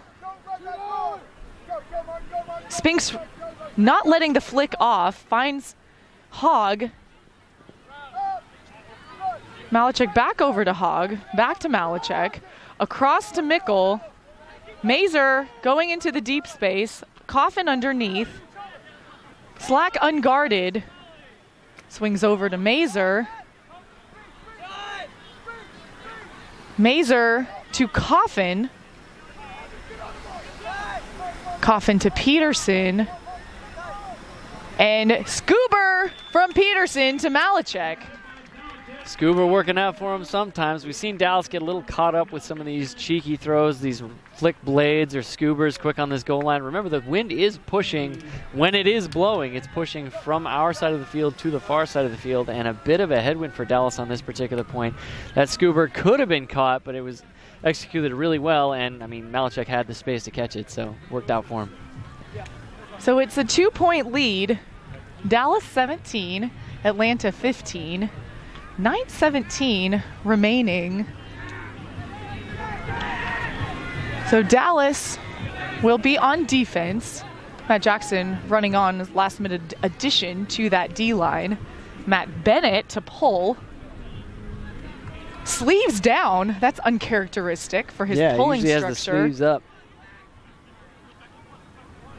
Pull lands in. Stapleton. Over to Smith, to Vickroy. That's up in the air to Bush. Bush closing speed, and that's a goal. Just a perfect example of the thrower being forced into a backhand huck, sees his receiver coming from the far left side of the field, crossing to the right. He throws a bank here so that the defender who's trailing his receiver has no play on it because the disc is floating and sailing downward away from the defender. basically throwing his guy open on that play. And coming into this game, Josh Bush had 33 goals so far this season. He is college teammates with Nathan Vickroy, so they're certainly used to playing with each other. Can tell from the timing of those throws. Yeah, get that chemistry. So back to a 1-point game, 17-16. Just at 9 minutes remaining in the game. Perez with the pull. Looking for Hogg. Hogg catches to Malachek. Mazer going deep. Malachek sends it deep. Up in the air. Enough defenders are there. No good. Bray will pick up for Atlanta. Swinging around to Choi. That's floating in the air. Choi grabs it.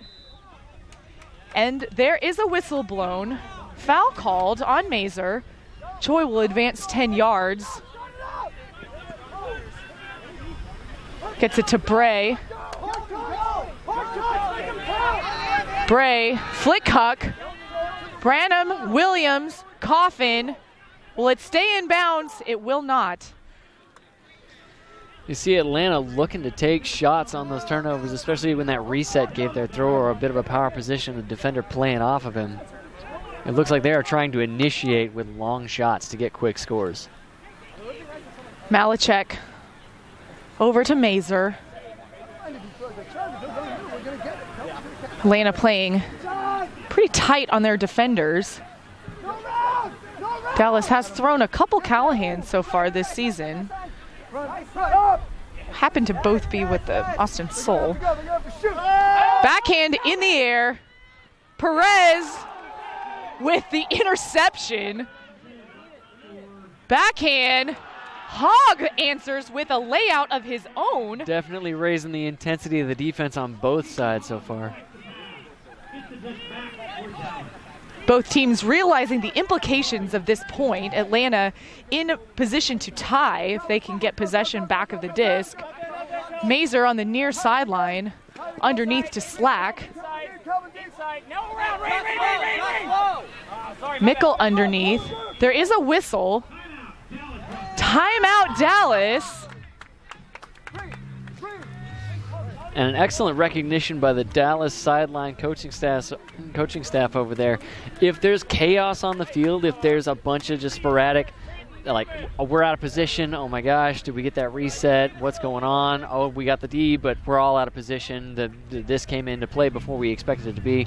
If there's chaos, the higher energy team is going to win, and that's not the battle you want to have when you're Dallas playing Atlanta, because Atlanta is really dependent on their energy to generate something for themselves. If you're Dallas, you want to play the slower game, you want to play the more conservative, consistent game, so that, one, you're in the lead right now. If you can control the tempo, you can maintain that lead. But two, you don't want to give Atlanta, if you happen to have a backfield turn, you don't want to give Atlanta that kind of springboard to just get more momentum.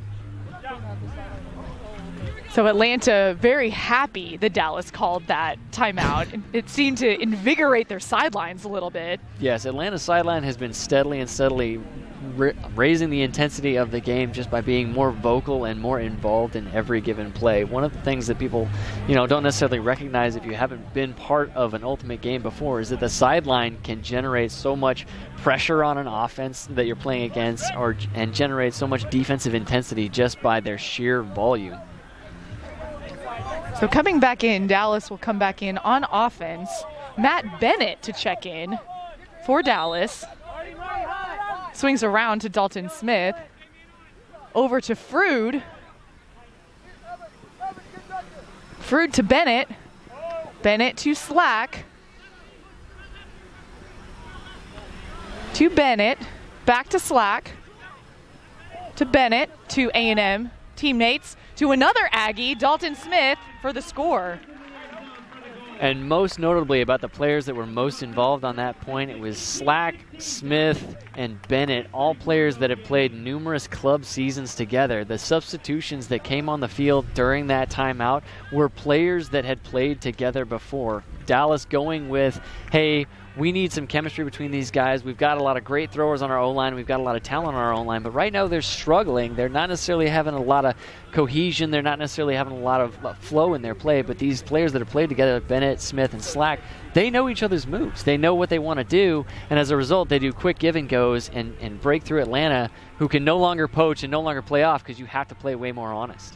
And that is something that Coach Pat Eberly has mentioned previously, really taking advantage of the natural player pods that exist on the Roughnecks. Could be A&M, could be Double Wide, could be Colorado Mama Bird connections, Prairie Fire. But for now, Atlanta trying to keep it interesting. Disc sails over the head of Vicroy.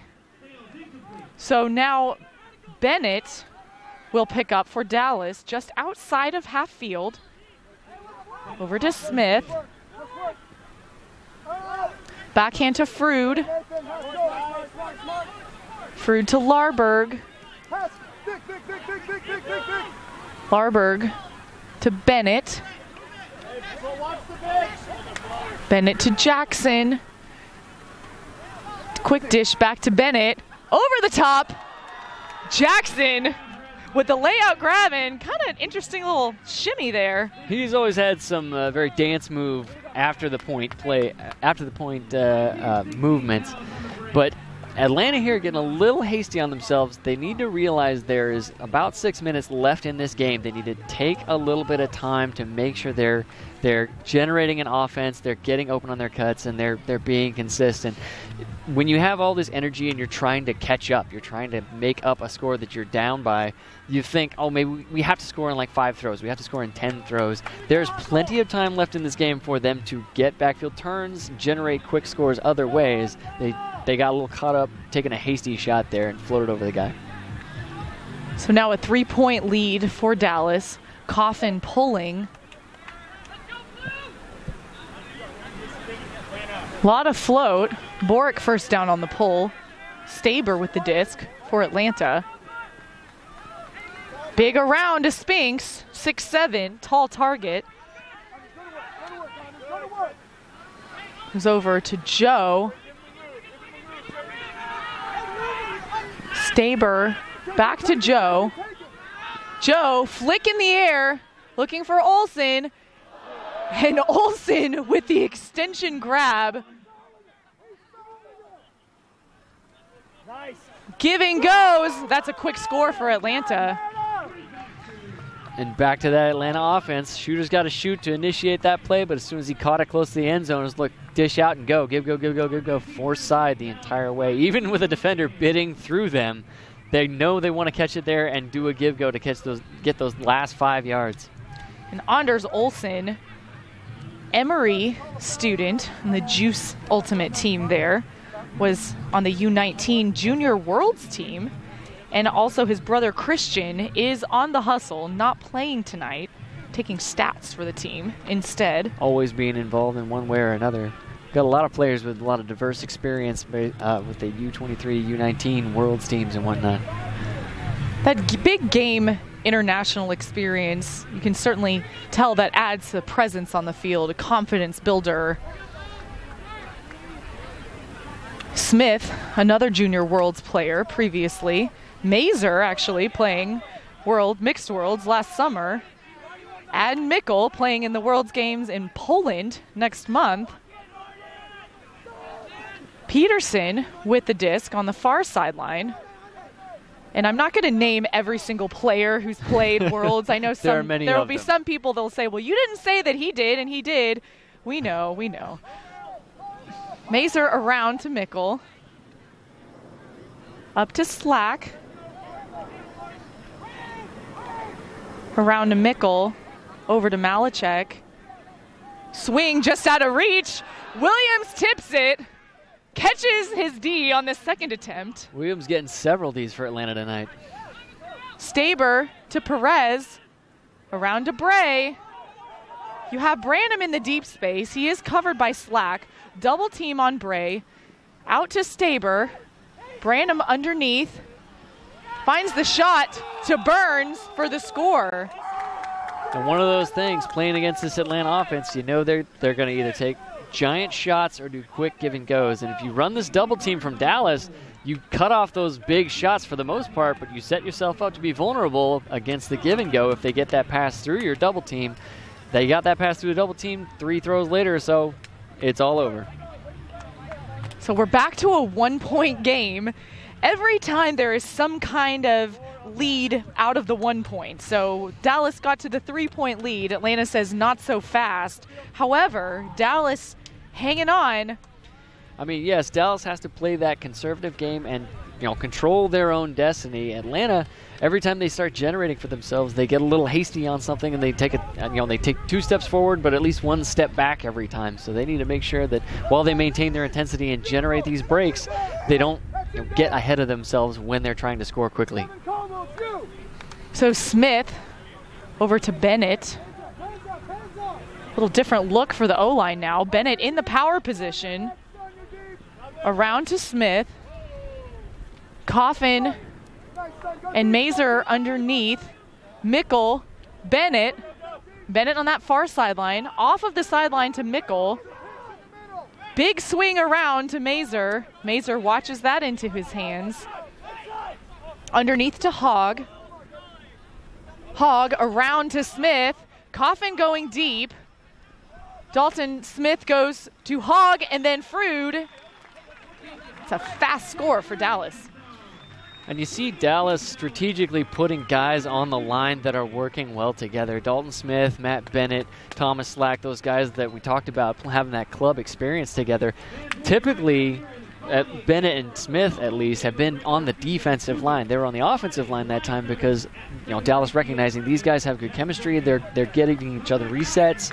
They know what each other want to do, and so trying to put a line together that works well. You have your normal Mickle and Malachek and Mazer in your handler space. They've been practicing all season together. They know they can work well together, but you also have another small pod within that line that can also generate chemistry. 3:32 left to play in the game. Dallas 20, Atlanta 18. Bennett pulling. Boking receiving for Atlanta. Over to Stapleton. Over to Bush. To Smith. Smith to Stapleton. To Boking. This is the second trip that Atlanta has made to Texas as part of ownership changes with the Charlotte Express folding and the ownership taking over the Hustle. Unfortunate contact there. Did not initially look like there was going to be any impact on the play, but with the slip of the field, ended up catching the disc, landing, and then a collision afterwards. So an injury called. Haskell will leave the field. Bray comes on. Integrity call. Larberg. Larberg, always a very physical defender. Parker Bray with the disc for Atlanta. Underneath to Smith.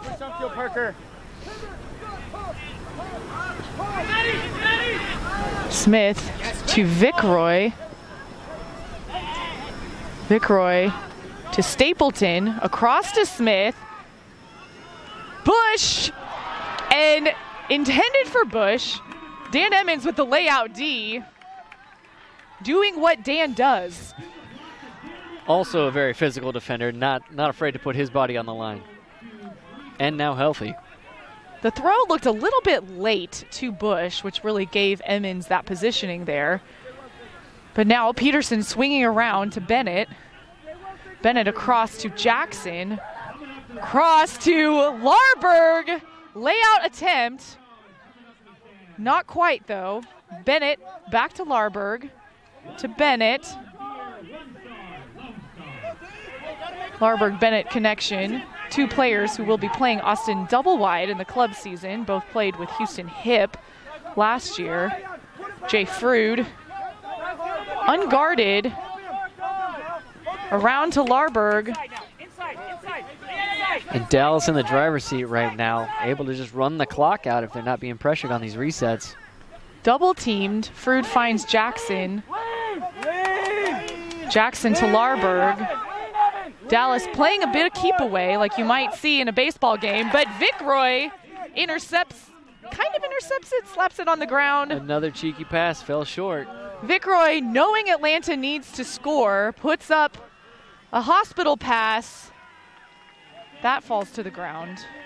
Atlanta not doing themselves too many favors, knowing they need to score fast and take hucks. They have receivers sitting in the deep space, letting Dallas defenders just sit back there with them.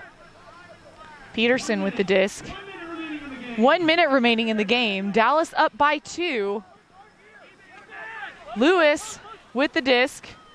Sees an unguarded Frood. Frood sends it. You have Emmons and Vickroy. And Emmons tracking down the score.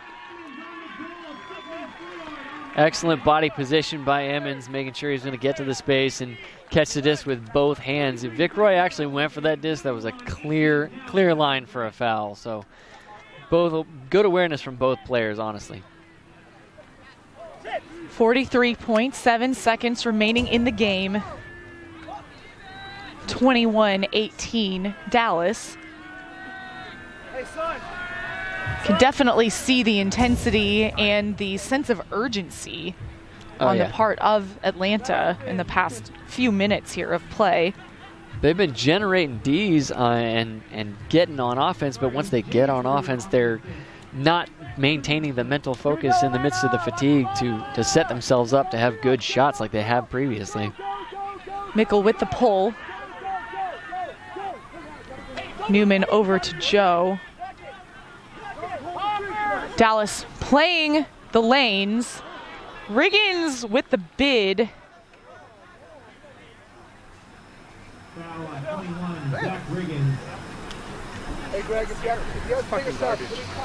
There is a whistle. Foul called.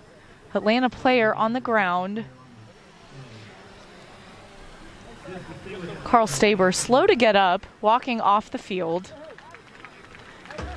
And as unfortunate as some of these contacts are, you see that the players have a lot of respect for each other and are concerned about each other. Every time somebody's gone to the ground, the opposite team has come over to them being like, hey, did not intend to have this contact. Are you okay? What do you need? Can we help you out?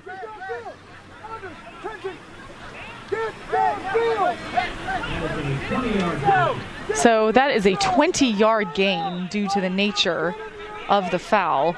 Significant contact. Joe with the disc on the far sideline finds Burns on the goal line, double teamed over the top, and Atlanta gets a goal. 23.5 seconds remaining, 21-19. Atlanta scoring, not quite as fast as they probably would have hoped. The thing about this is that Dallas only has to complete maybe about 4 or 5 passes to just ride the clock out and finish this game, and Atlanta scoring 2 points in this amount of time looks pretty bleak, but at the same time, they've had great displays of maintaining composure and playing their game sporadically throughout the game. The problem is they didn't do it the entire way through, and we've seen Dallas in many games wear teams out into forgetting what type of game they like to play, not necessarily sticking to their offense, not necessarily sticking to their defensive strategies that worked early on in the game, and consequently Dallas ended up pulling out this game. Atlanta will face the Austin Soul in Austin tomorrow. Usually pretty close games between those two teams as well. That pull lands out of bounds.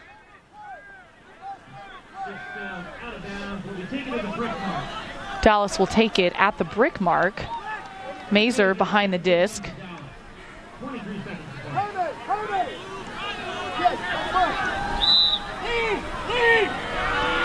Remember, the clock starts once the pass goes up in the air. We're at 20 seconds.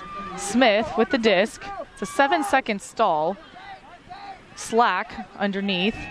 Swings around to Coffin. 10 seconds. Swinging around to Smith. 5 seconds. Smith up in the air to Mazer. And that's game. Dallas with the win, 21 Atlanta 19. And Paul, how was Dallas really then able to keep composure and pull out this win? I mean, as the quarter wore on, Dallas managed to get some good defensive stops to set themselves up and put themselves back in the driver's seat. They didn't necessarily score the first time with their offense every time, but they raised their intensity just like Atlanta raised their intensity and showed that they weren't just going to give this game away. So they managed to pull it out because they get their consistency back when they struggled early by giving themselves defensive blocks to get them back on offense. Dallas will face the Jacksonville Cannons here at home Friday, July 7th. And if you recall, Dallas did fall to Jacksonville in Jacksonville earlier this season. They lost by 2 points, so that will certainly be a highly contested game. A lot of playoff implications as far as where teams will play and in their playoff games, first-round byes, things like that. So now if you're Dallas, Paul, how do you then prepare to really face a big rival in the Cannons? I mean, it's no real secret what the Jacksonville Cannons want to do. Just like Atlanta, they take all kinds of big shots. They've got 2, 3, 4 guys that are their main shooters and 2, 3, 4 guys that are their main receivers. It's just a matter of matching up properly, making sure you make them play a game they don't necessarily want to play, and be ready to be physical because Jacksonville is definitely a physical team. Certainly so. Well, we thank you so much for watching. You can follow our social media channels all throughout the week on Facebook, we're on Instagram, we're on Twitter, and we're on YouTube. We will announce our player of the game this week, so stay tuned to find that out. Have special highlights. You might see some drone footage. It was a beautiful night here in the Colony. We hope you tune in for our next game or come out to the Colony. For Paul Burt, I'm Emmy Fitzgerald. Thanks for watching. Good night.